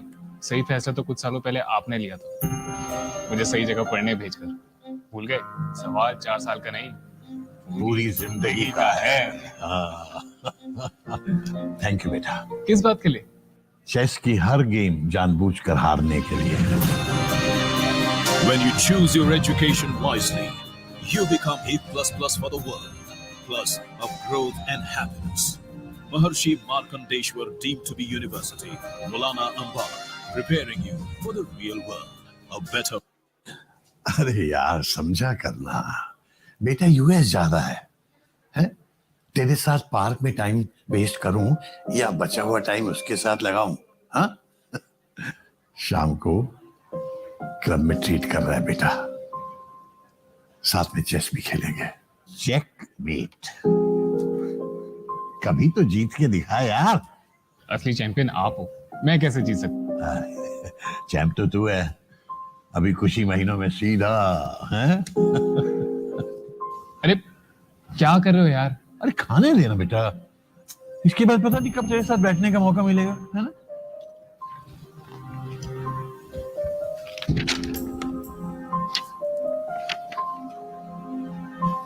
समझ नहीं आ रहा इसके लिए अपनी खुशी जाहिर करूं या मेरी वजह से तेरा कुछ छूट ना जाए इसका अफसोस। नहीं पापा, कुछ छूट नहीं रहा, बल्कि मिल रहा है उतना ही बड़ा मौका यहाँ इंडिया में। सही फैसला तो कुछ सालों पहले आपने लिया था, मुझे सही जगह पढ़ने भेजकर। भूल गए, सवाल 4 साल का नहीं, पूरी जिंदगी का है। थैंक यू बेटा। किस बात के लिए? चेस की हर गेम जानबूझकर हारने के लिए। When you choose your education wisely, you become A++ for the world, plus of growth and happiness. Maharshi Markandeshwar deemed to be university, Maulana Ambar, preparing you for the real world, a better. अरे यार समझा करना, बेटा US ज्यादा है? तेरे साथ park में टाइम वेस्ट करूं या बचा हुआ टाइम उसके साथ लगाऊं? हाँ?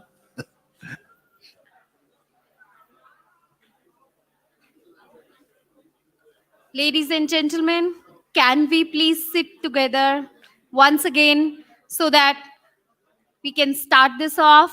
We have many more interesting things to do. I'd like to request everyone to kindly be seated.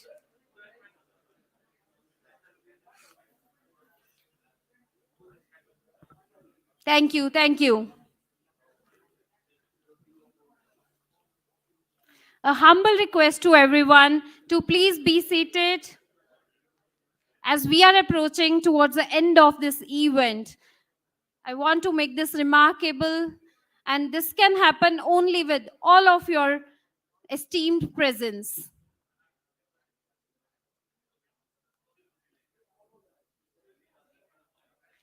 Thank you, everyone.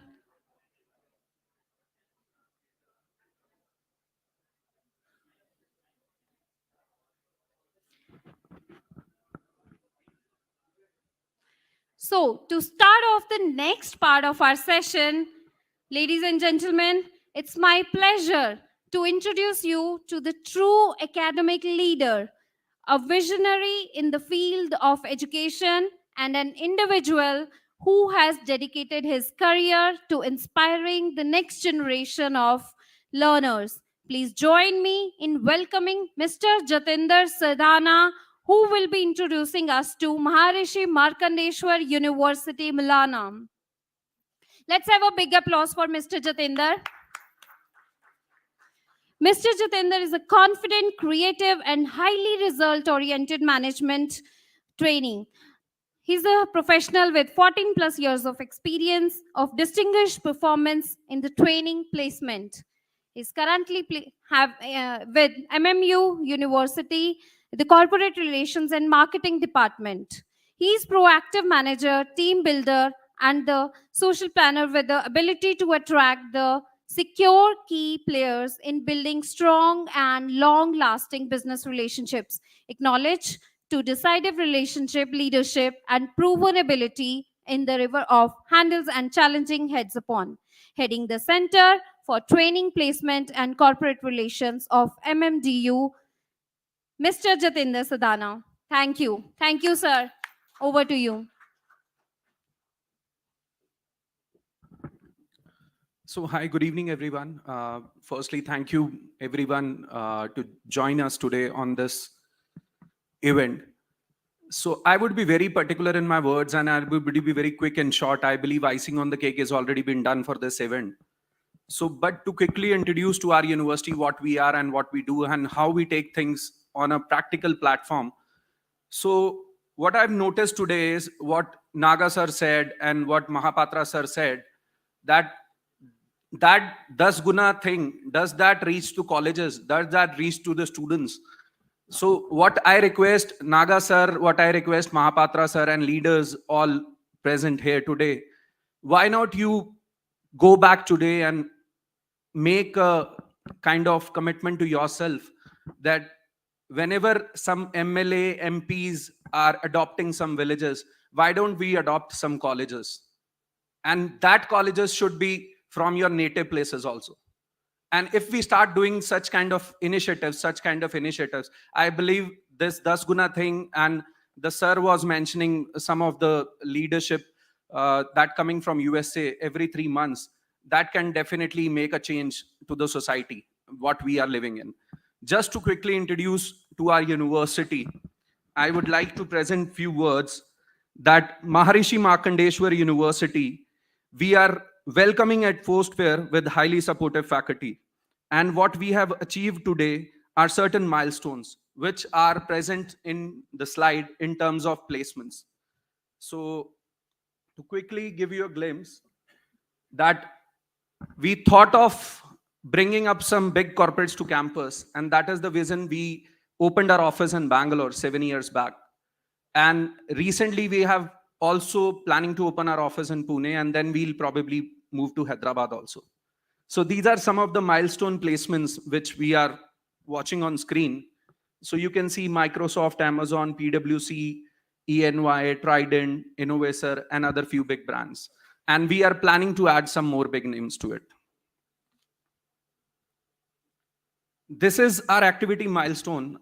Just to brief you about that, in 1993, there was a trend in South that we only had private engineering colleges in South. Then my promoters had a vision to open a university, open a college. And in 1993, we started up with the engineering college. And today we are proud saying that we have 10 colleges, 200 plus courses, and many accolades to our belt. These are some of the ranking and accreditations. So what we see is when it comes to accreditation and validations, we have been accredited by NAC A++, which comes under top 3% institutions of India. We are accredited by World Ranking University, which is like 174 in Southern Asia. And we are NRF top 100 university. We are being ranked 32 amongst top medical colleges in India, ranked 24 among top pharmacy colleges in India. And there are certain worldwide rankings, which is 600 to 8 amongst the top universities of the world, 400 to 500 in clinical and health. So this is something which I believe when we say that, always say that necessity is the mother of all innovations. So we believe that there are certain center of excellence which we are already running, and we plan adding some more big brands to our kitty. So just to mention Google, National Instruments, Bosch, Cisco, and this CSAD thing is like, we have invested around some 25 crores into it. And we have tied with Dassault Pune, where we students have that hands-on practical experience to all kind of major role playing in the country. So when we say that we are the innovators, trendsetters. We have startup learning interventions, gurus of the industry, telling us about bootstrapping, seed capital, incubators, accelerators. Aram was such an initiative, what we planned, and we did it at university, a startup event which we did last year. So these are certain glimpses which shows that we started our journey in Mumbai, then we did our event in Hyderabad, now we are in Bangalore, and next we are doing one event in Pune. So these are some of the prime recruiters which are regularly coming to us, and we have, like, we feel that proud in mentioning that every year around 50 plus top brands we add to our kitty.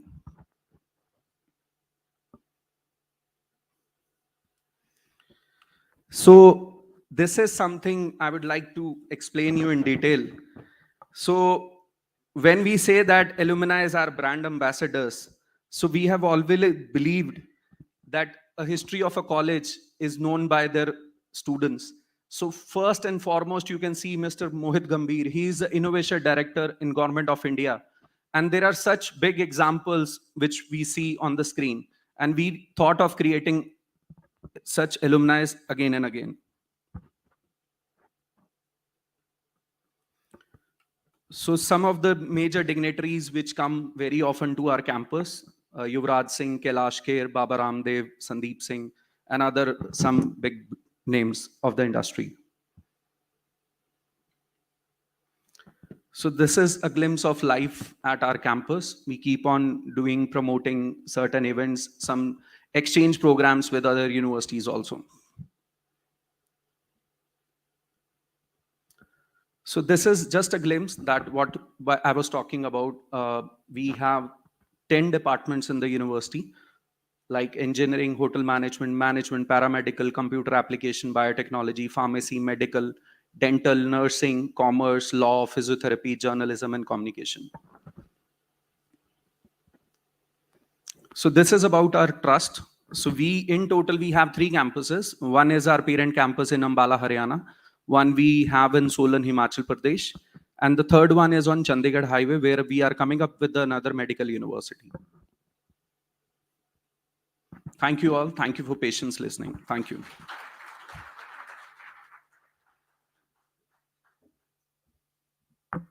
Thank you so much, Mr. Jatinder, for this insightful information about MMDU. So I'll be heading towards the next session of this event, which is the panel discussion number 2. The topic of this event is unlocking the potential of artificial intelligence to solve the talent problems. And to begin with, I would like to invite our first speaker for this panel, Ms. Reshmi Menon. Let's have a big applause to Ms. Reshmi.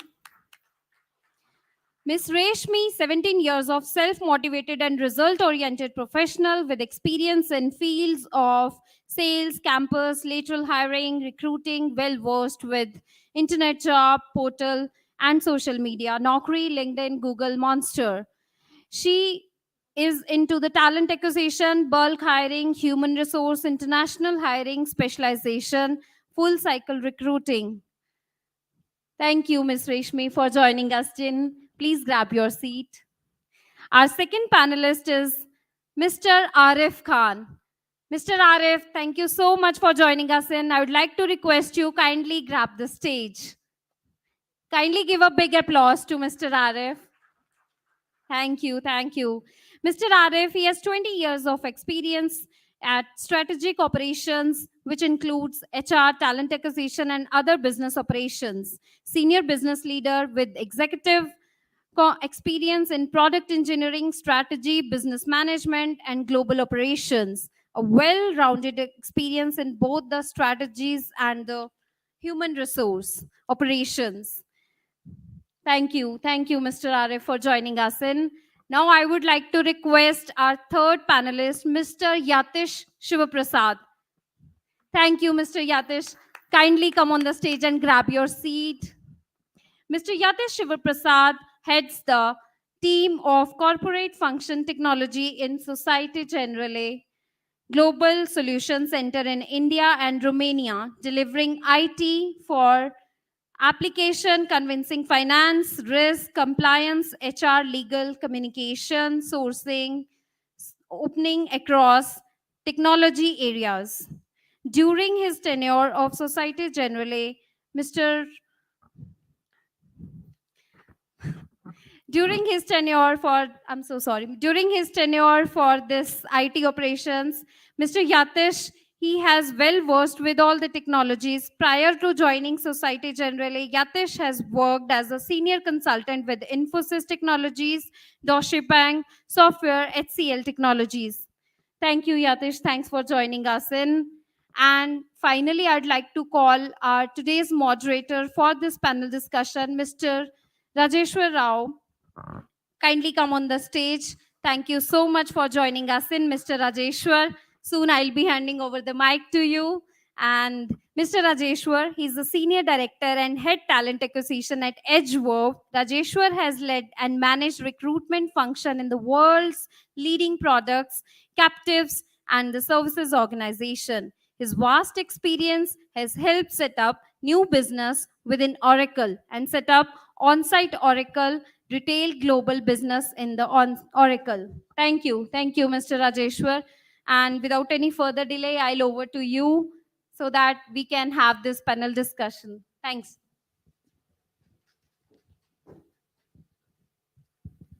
Thank you, Nipun, and warm good evening. I just asked ChatGPT one question before I walked in.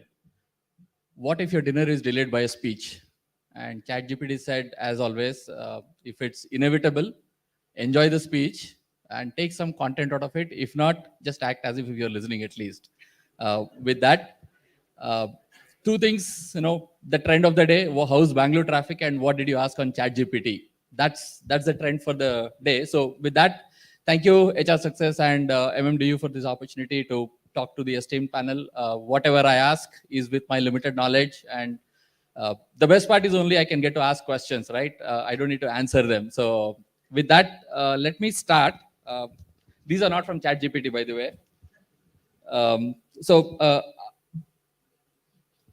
need my glasses getting a holder. Right. So I'll start with a quote from Albert Einstein, right? Imagination is more important. That's a brief depiction of how AI is penetrating our lives today. And Albert Einstein predicted it much longer back. So with that as a context, and like I said, I don't want to be between the dinner and the questions. Arif, we'll start with you.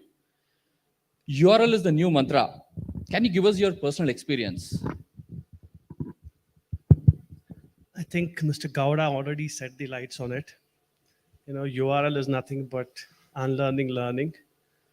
I'll quote a famous writer in the US by name Alvin Faulkner or something. I don't recall the name properly. He said, in 21st century, the illiterates will not be someone who cannot read and write, but the ones who cannot unlearn, learn, and relearn. So learning, unlearning, as I rightly said, as I said, I already said, enough has been said by Mr. Gowda on it. Unlearning is a change, right? If we can adopt that change, it helps not only in establishing to the new trends in market, in industry, but also in establishing yourself in the market. Now, the personal experience, to keep it short, being in talent acquisition or being in L&D, from LMSs of the world, we have come to phygital. From manual sourcing to ATSs, we have come to AIs. Today, when I go back to my organization, I don't have recruiters to send resumes in first 24 hours. It's the AI which does the trick. The AI can automatically parse, the AI can automatically search, the AI can automatically send the CVs. So that's the learning which we have taken from previous. Now, we unlearn a lot of things. We unlearn the physical, I come from an era where we didn't have attachment, we didn't have the internet to source. So we came from a physical resume, a cover letter, to a attachment, now to an AI video resumes. So that's, we unlearned a lot of things, and now we're learning new things and new trends in the market. So that's, I'll keep it short. That's how we unlearn. And we have to keep learning, as learning is a never ending thing. And I'm also a kid and I want to be kid, make sure that, we keep learning. Thanks. Thank you, Arif. I only knew one URL. Thanks for a new learning today. I think I need to unlearn one part of that. I don't know if any of you would remember, long back in Menlo Park in California, there was this ad. Some company has put, I wouldn't name the company, a problem statement. Someone passing by solved it, sent an answer to that company. The company sent one more, and that resulted into an interview process with that company. Without going into the details of that company, the automation kind of making inroads into the talent process, especially recruiting, if I would say. How do you see automation and AI affecting the talent acquisition industry? No future, it's already there. And what steps do you think each one of us in the HR industry should be taking to stay ahead of this curve? So any of you can start, maybe Reshmi. Okay. So automation is in, automation is given, and automation is a way forward.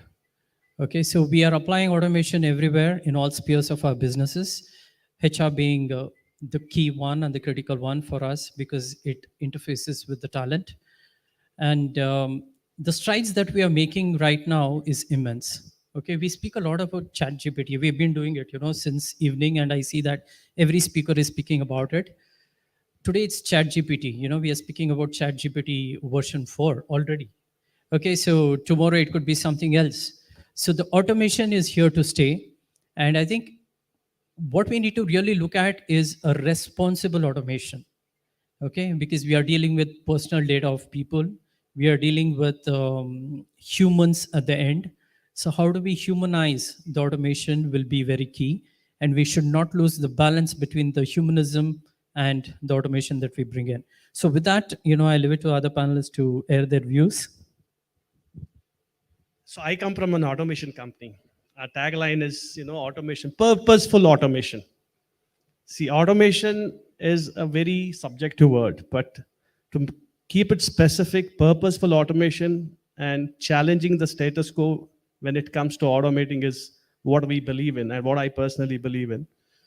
Now, AI technologies, yesterday's technology is today's obsolete. Today's technology will be tomorrow's obsolete. So we never know what we're going to do. Maybe next time when we come after 2-3 years, probably there'll be something, some other NLP to YLP or XLV.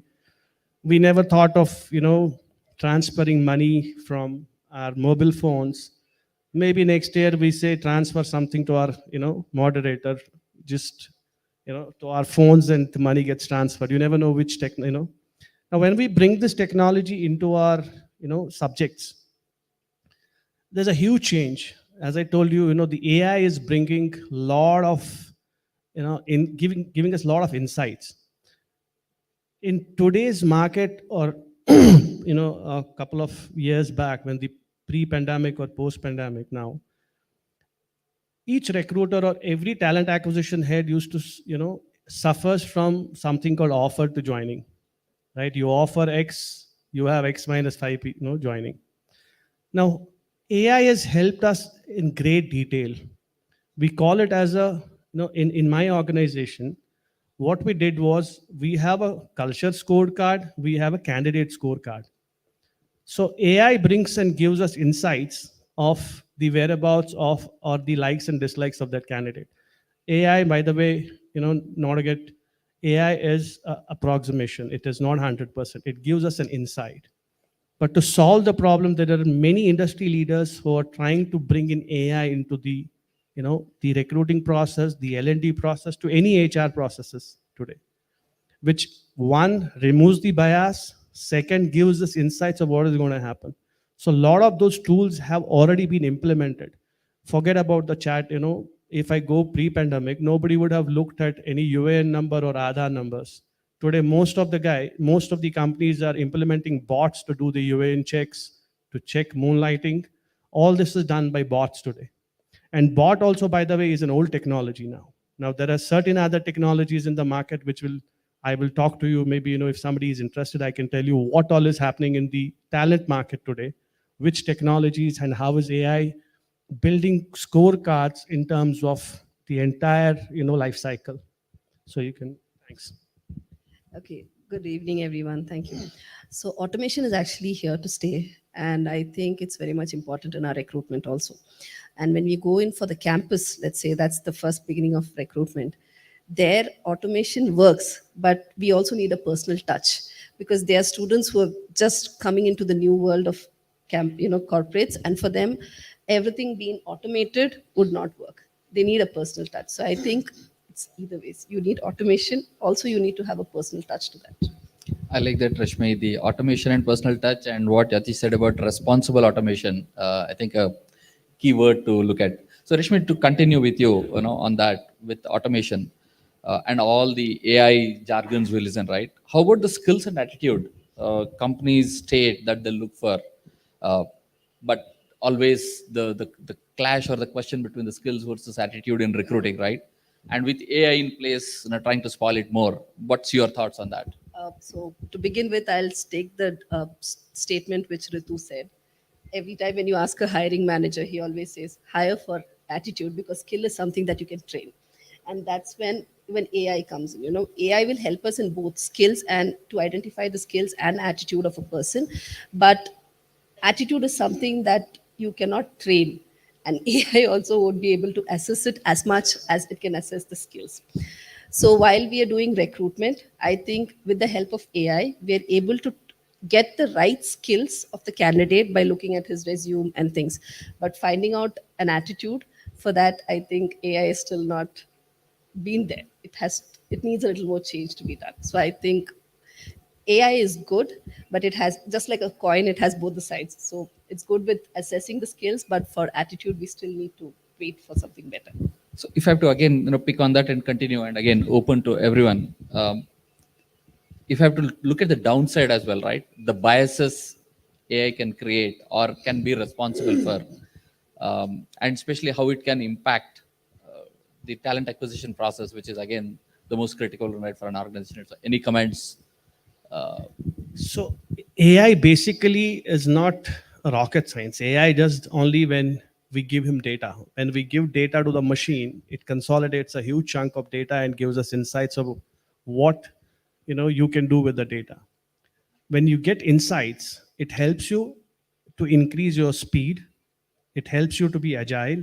It helps you to be flexible. It helps you in making decisions faster.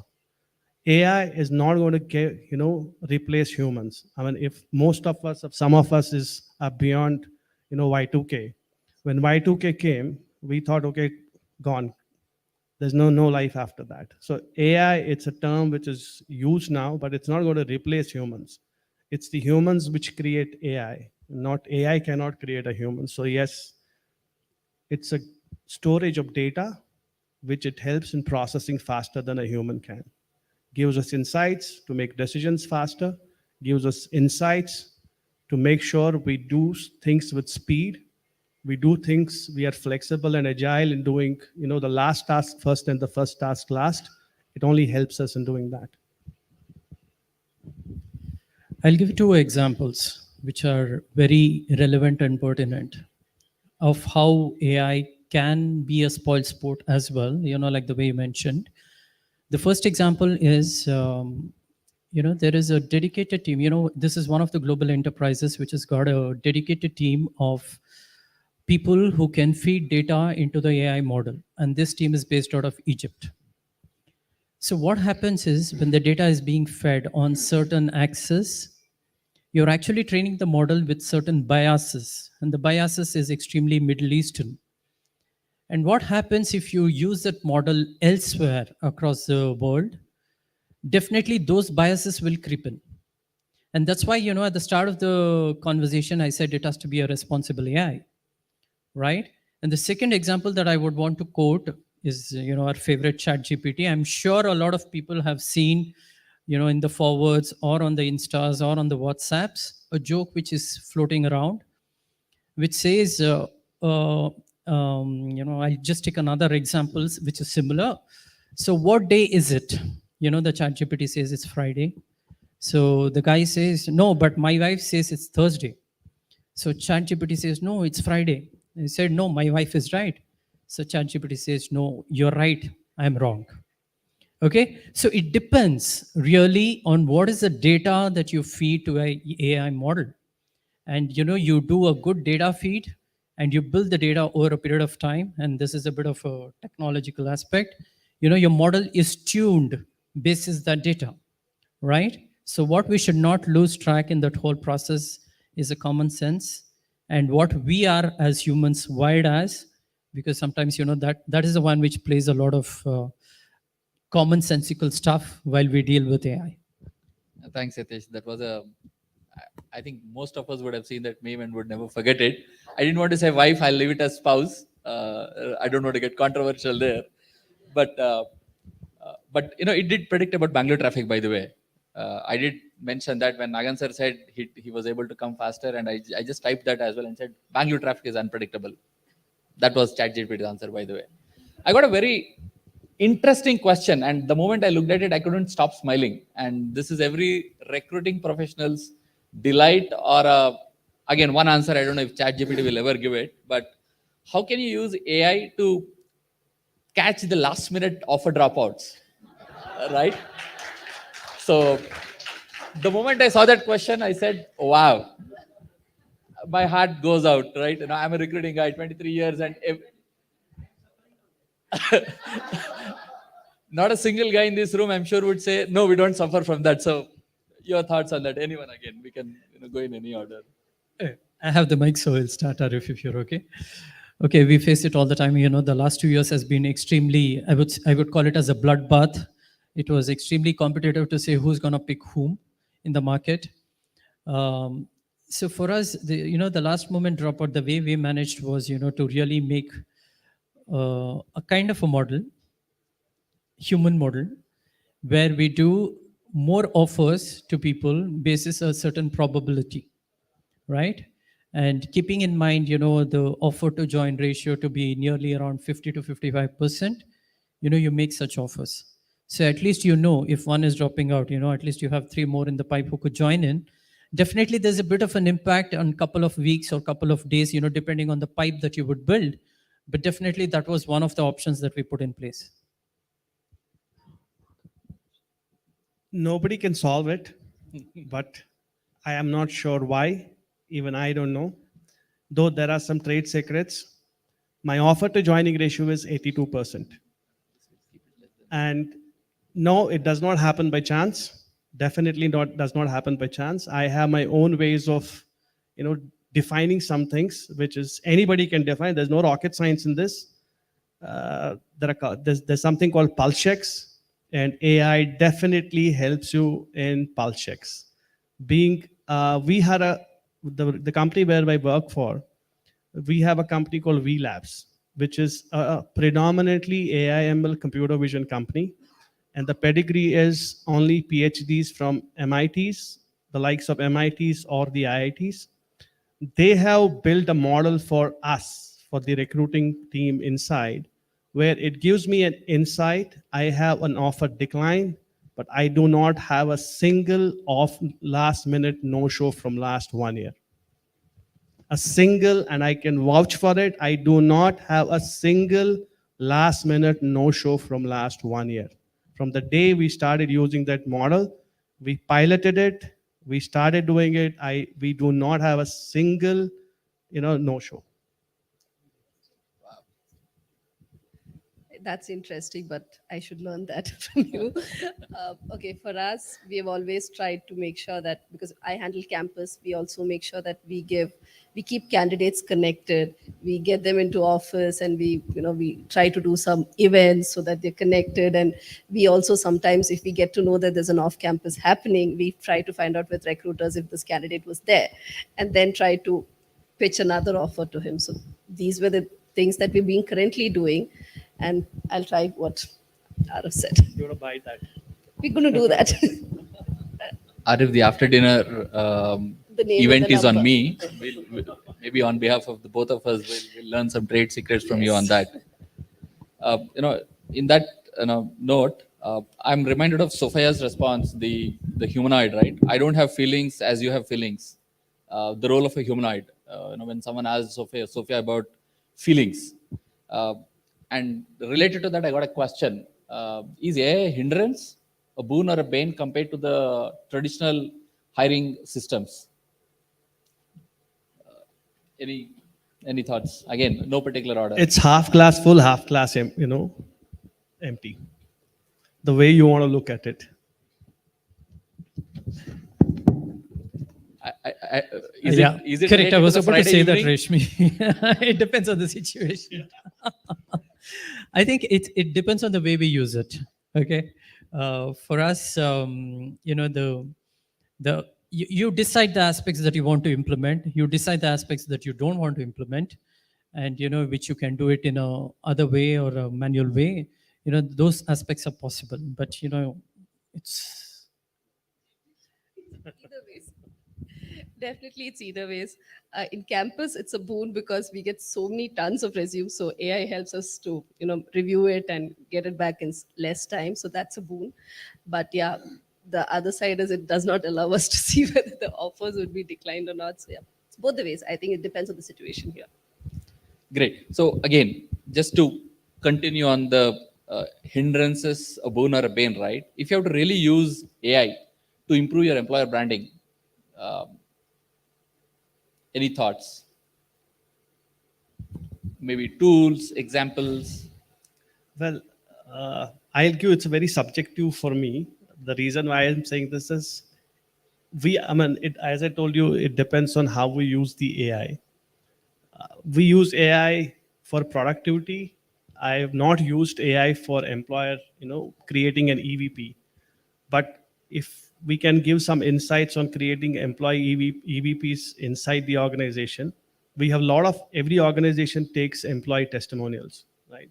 So this AI can take the best ones and publish on the social media platforms, right? That's like listening from the horse's mouth. I strongly believe that employee testimonials are the best employer branding, but I do not have that.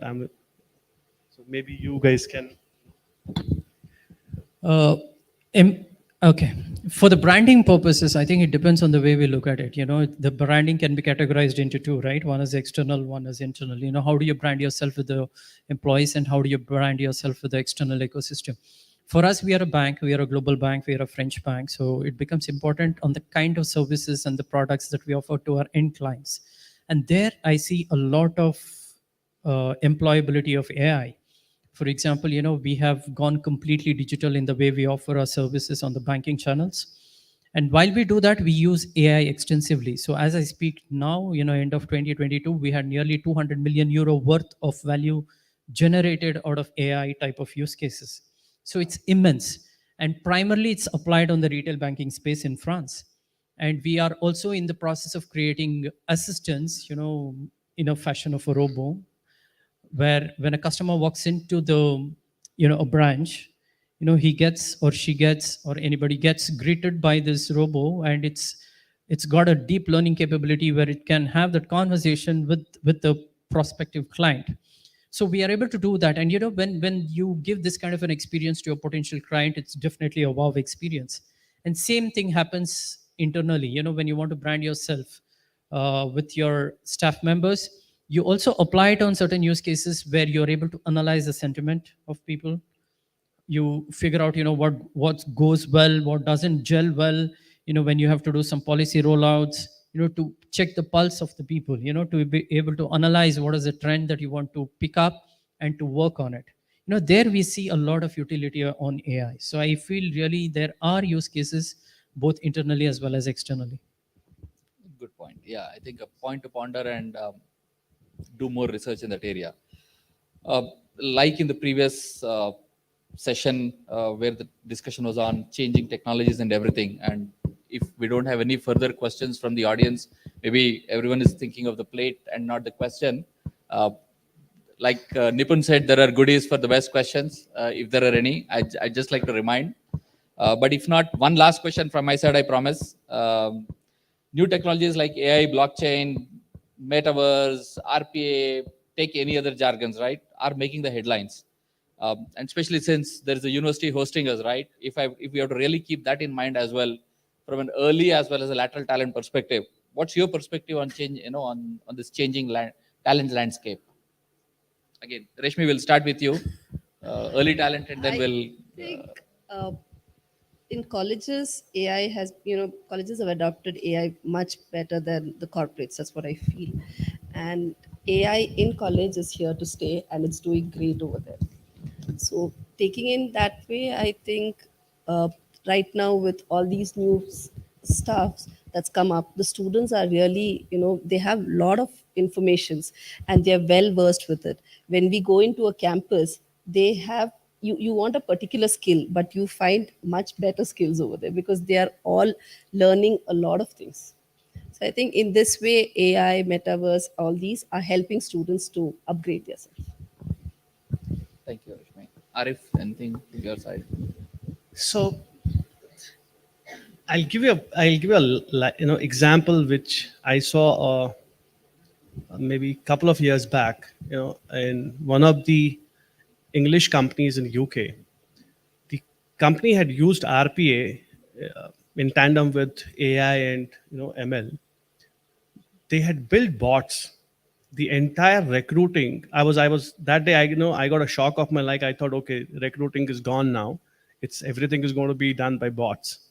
The bot takes the database, gets into it's linked to the IVR.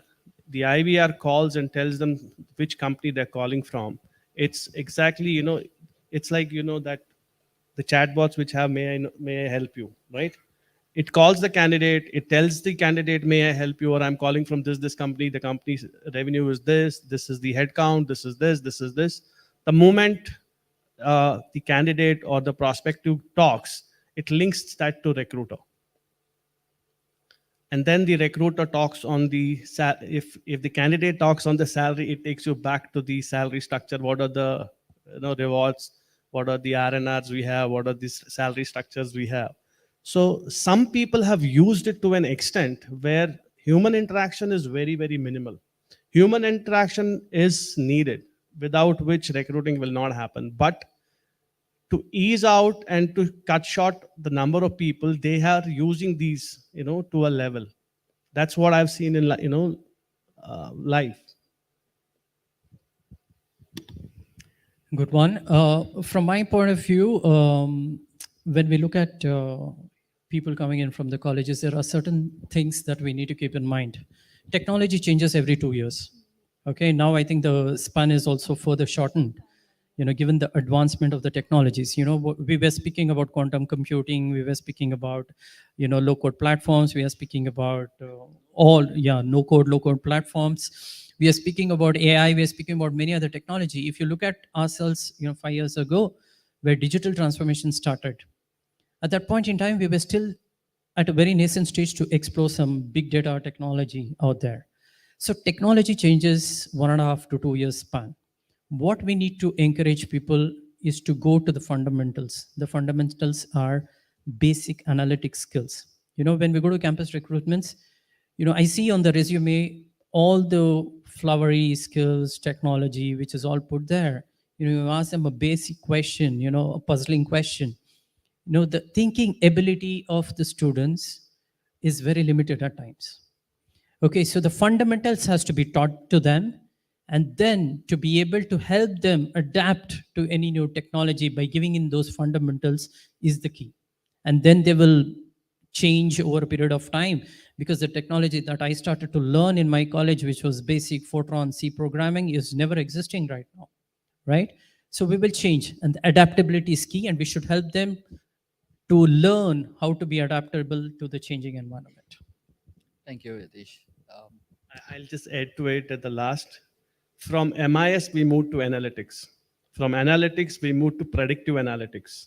Now, from predictive analytics, we moved to video analytics. From video analytics, AI, computer vision, So we don't know next time when we come here, maybe we'll be talking something new. That was a good one, Arif. Yeah, and that only reminds us that it's a continuous learning journey. The learning never stops. It's just that you continue to reinvent yourself, keep up to pace with what's happening and changing.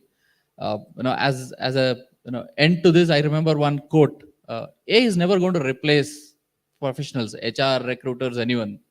Only those who don't use AI will be replaced by those who are using it." That's it. With that, thank you, friends, for this opportunity. Yatish, Arif, and Thank Reshmi you. for playing a sport and answering all my questions, and to the organizers for this. Thank you all.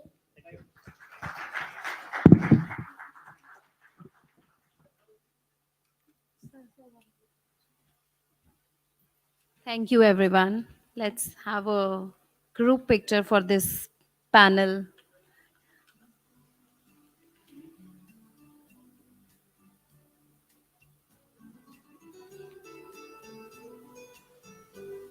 Thank you. Thanks a lot. Thanks for your esteemed presence, everyone.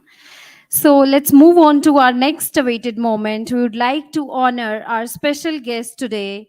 For that, I'd like to call our Honorable Dr. Debashish Rath, Vice President, Maharshi Markandeshwar Deemed to be University. Give a big round of applause to Dr. Debashish. Professor Rath is into human resource development and training since 25 years. He has experience in teaching, academia, franchisee, network development, media planning background, and co-founded Amirpasan India as an organization engaged in the area of Pan-India later, and also co-founded SG Partner. Mr. Debashish Rath would be presenting our honor to our special guest for today. So over to you, sir. Okay, for that I would like to invite first of all our Honorable Mr. Govind Singh Negi, our Global CEO and founder of HR Success Talk, to please kindly come on the stage and accept this token of love from our Honorable Mr. Rath. Thank you, sir.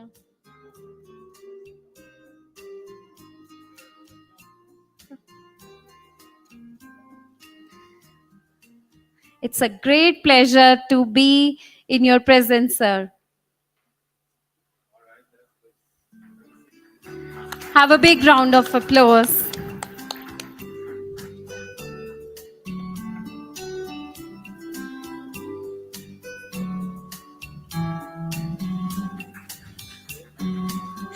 Thank you, sir. It's an honorable moment for us.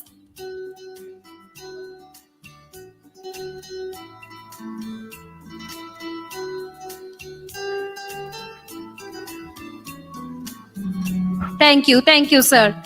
Secondly, I'd like to call Mr. Naganagowda SJ, Chief People Officer, Tally, to please come on the stage and accept this token of love from our organizer, Mr. Rath.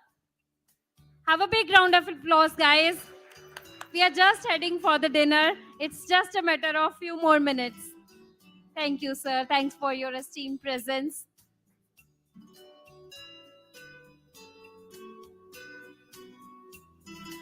Thanks for enlightening us for your power of knowledge, sir. It was an honor for us and a privilege for us to have you with us.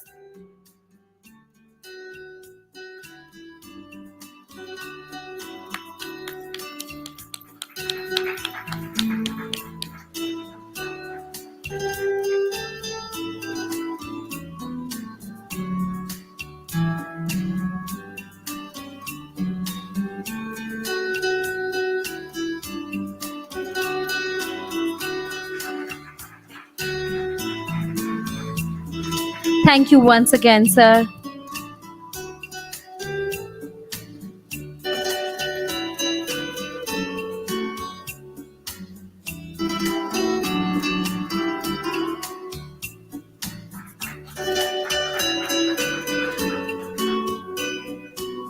Thank you. I'd like to hand over to Dr. Rath for the next few minutes.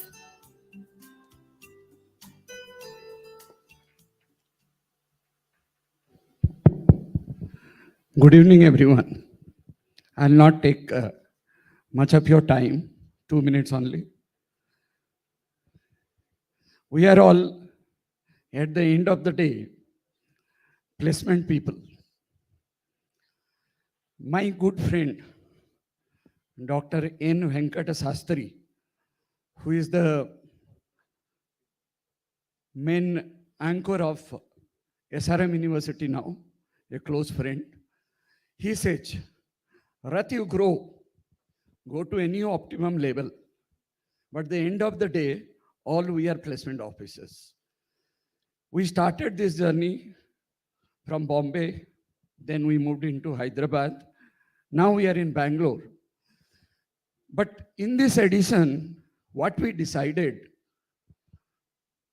to honor one senior most placement dignitary from the circle where we are doing it. And from Bangalore circle, we have decided unanimously to honor Professor Gurcharan Singh. Sir, can I have you on stage, please? I can see many people from senior HR fraternity, placement, campus heads. If nobody knows this gentleman, then I'll tell you have not done this and you are not into it. So he deserves a standing ovation from all of you, please. Thank you.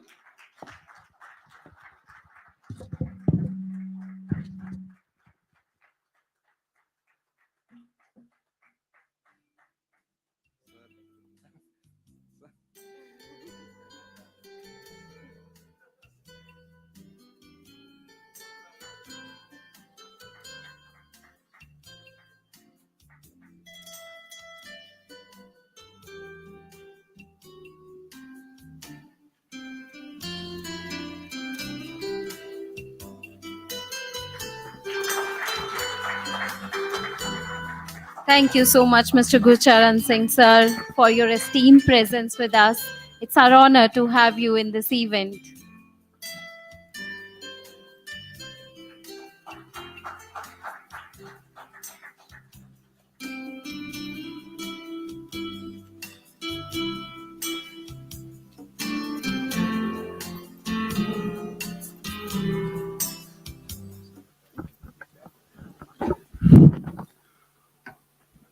Good evening, everyone. I think what Dr. Rath said, that at the end of the day, we are all still placement officers. I started my journey about 20 years ago. And I remember I had a very close friend of mine, Professor Anis Mirza, sitting here. We both joined the college at the same time. For 6 months, there was no activity on the campus. We were conducting some games and some events for students, but no placements. I decided to take a different strategy. I changed the placement office into an HRD office, a Human Resource Development Office. So you'll find that in every college, wherever I have worked, you'll find the HRD department there, which mainly believes in human resource development. One more thing which my very good friend Nagan Gowda sir said, he gave a story of a student who fell into the well and he came out on his own. That's the same thing I believe in. I can't train anyone. I can give an awareness. I bring in a learning culture. I leave it to the students. If they fall into the well, then they have to get out of it. I believe in punctuality. I believe in sincerity. Believe in dedication. Believe in time management. And of course, we are all zero. All the TPOs will agree with me that we are all zero without the industry support. We must really thank all the industry people who are present here and who are not even here for the immense support they've always provided to the institutions and enabled our students to be where they are today. Thank you, MMDU. Thank you, Dr. Rath, for recognizing. And of course, I still believe that Dr. Rath is the #1 placement officer of the country, and we really respect him for his connect with the industry. Thank you once again, MMDU.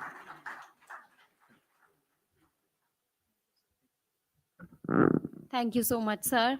So without any further delay, let's move on to the felicitation ceremony of our valuable speakers. Without their presence, I really can't think that this event could have been successful. So I would like to invite Ms. Ritu Sharma, Senior Manager, Brilio, to please come on the stage and kindly accept the token of love. Ms. Ritu Sharma. Let's give a big applause, guys.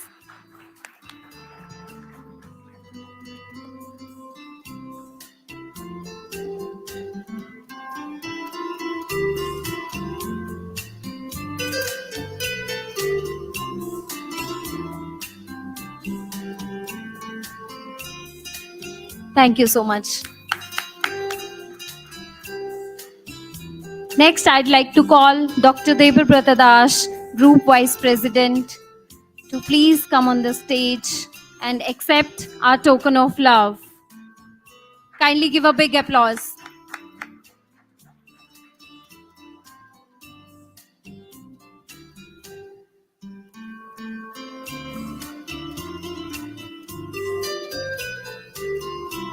Thank you, sir.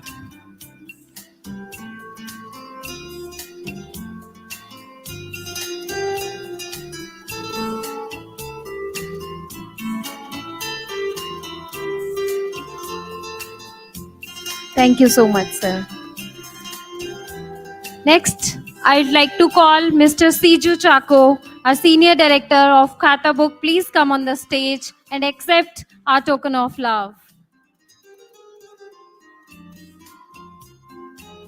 Thank you so much, Mr. Siju. It was a wonderful session with you. We really enjoyed.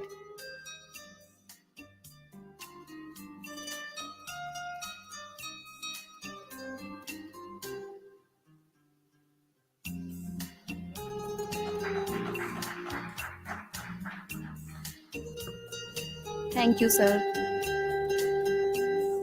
The next token of love, for that I'd like to invite Mr. Jatinder on the stage to present it to Mr. Rahul Chatterjee, our one of the renowned speaker, to please come on the stage and accept our felicitation. Mr. Rahul Chatterjee, thank you so much for your kind words, for your esteemed presence.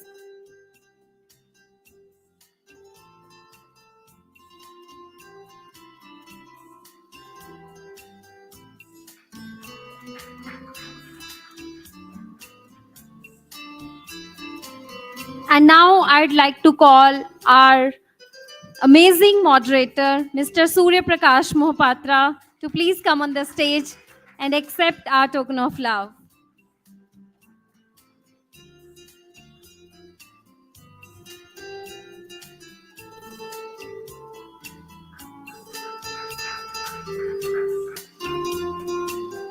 Thank you so much, Surya sir.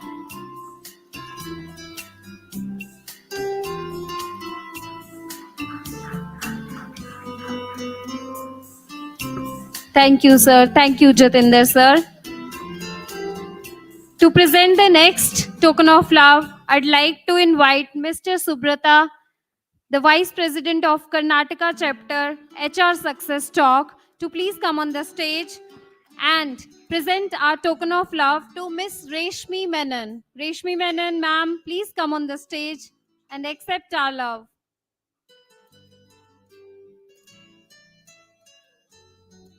It's very honorable to have you in our today's panel discussion.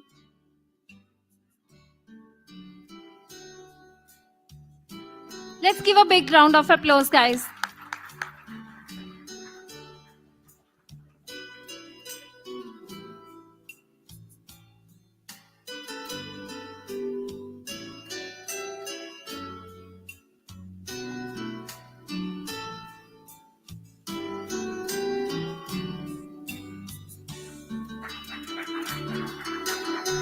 Thank you so much, Reshmi ma'am. It was an honor to be with you. The next, I would like to call Mr. Arif Khan to please come on the stage and accept our token of love. Thank you, Arif sir. It was a valuable and wonderful session with you.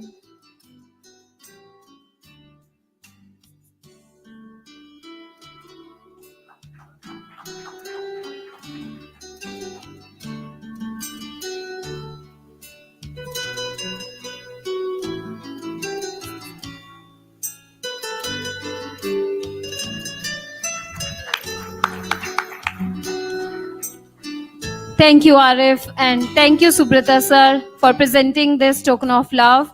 Now I would like to call Mr. Govind Singh Negi onto the stage to present the next token of love to one of our renowned speaker, Mr. Yatish Shivaprasad. Mr. Yatish Shivaprasad, please come on the stage and accept our token of love.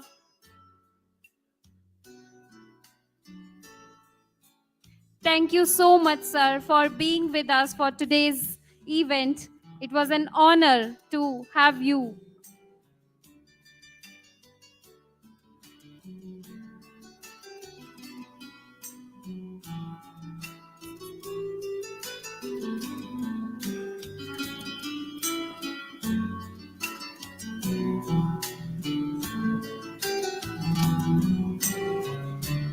Thank you so much, Mr. Yatish.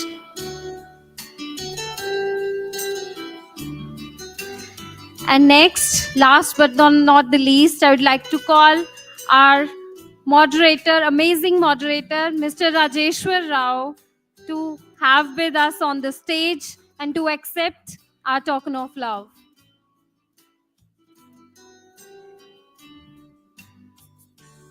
Thanks for accepting, for being a moderator with us for today's panel discussion, sir.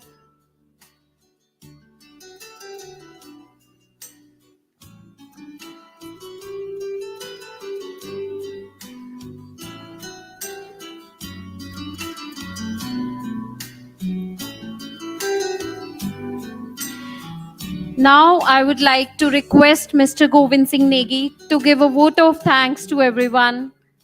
Thank you. Over to you, sir. Well, vote of thanks means we are coming to the closure of the event. So I'm very bad in vote of thanks, so I thought to write down the names.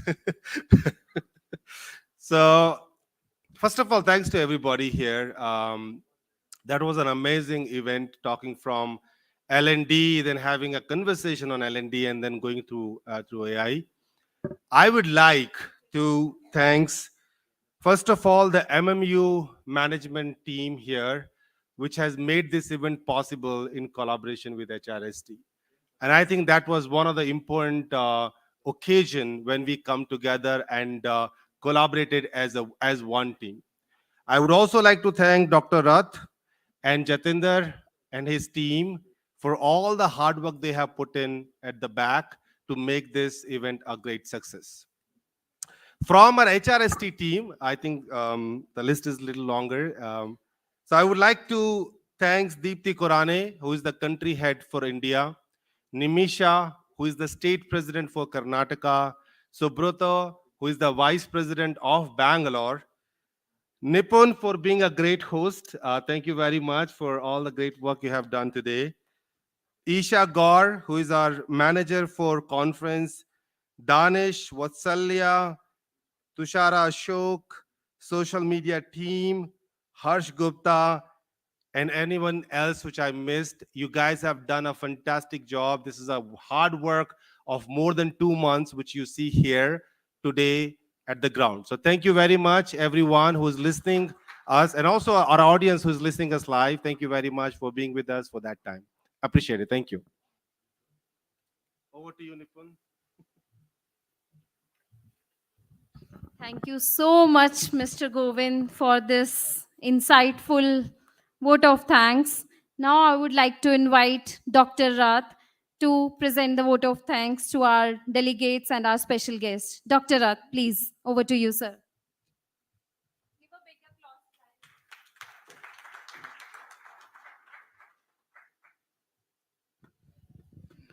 एक बहुत महसू कहावत है, photographer हर किसी का photo उठाता है लेकिन उसी का फोटो कोई नहीं खींचता. Okay, so many thanks to all of you from the core of the heart. My young team, Jatinder, Manasa, Vivek, Santosh, Sunil, Samriddhi, Abhishek, and my entire backend team, which is seeing this event live from Mulana and various parts of the country. We are live in this session from the last couple of hours. And many thanks to all speakers, delegates, all moderators, very good friend Govind Singh Negi and his team.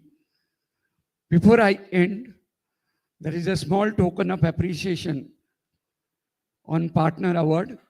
I would like to invite Jatinder Sadana from my team to do the honor to HR Success Talk team, please. Jatinder.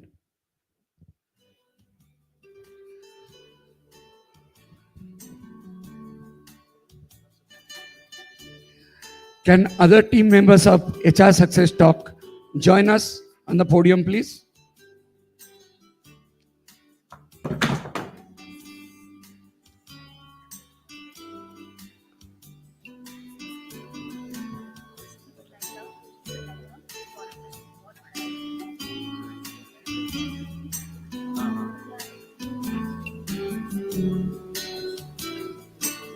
Get it. Okay.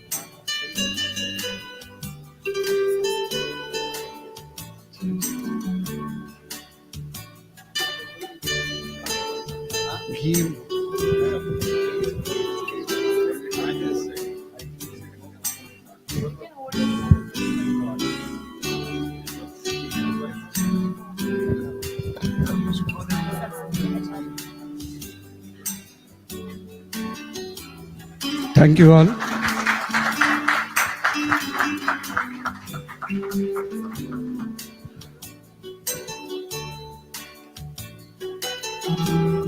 And now I would like to request Mr. Govind Singh Negi and to do the honor for MMDU. And I would like to request the entire corporate relationship of MMDU to come on dais, please.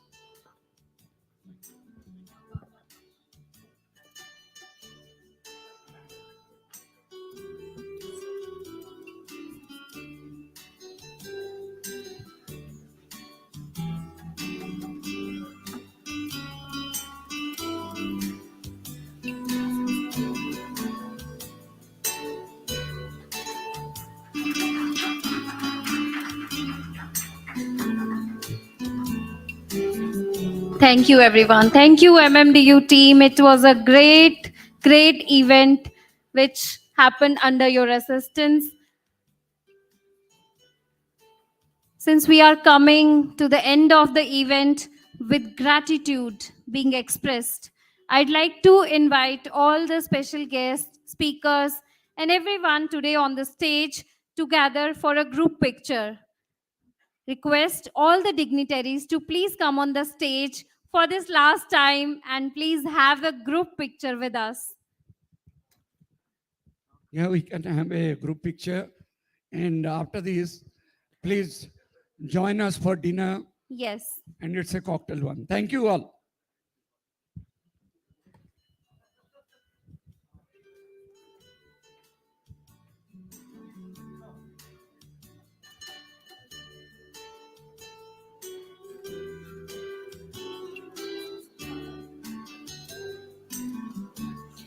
Miss Ritu, Miss Menon, please come on the stage.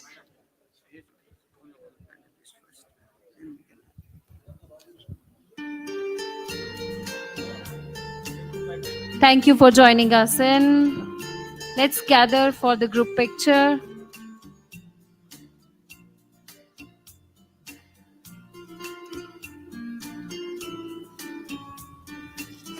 Smile wide, everyone. We are taking this group picture with our amazing connections to have this memory last with us forever.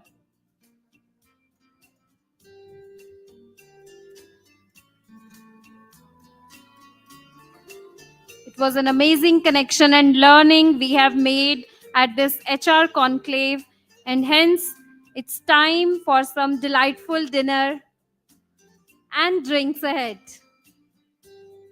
Thank you, everyone. Thank you so much for joining us, and I would like to thank each and every one of you to make this event successful. Thanks.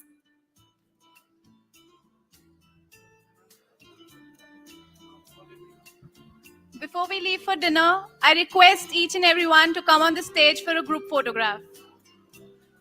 Everyone, please proceed to the stage for a group photograph. Thank you.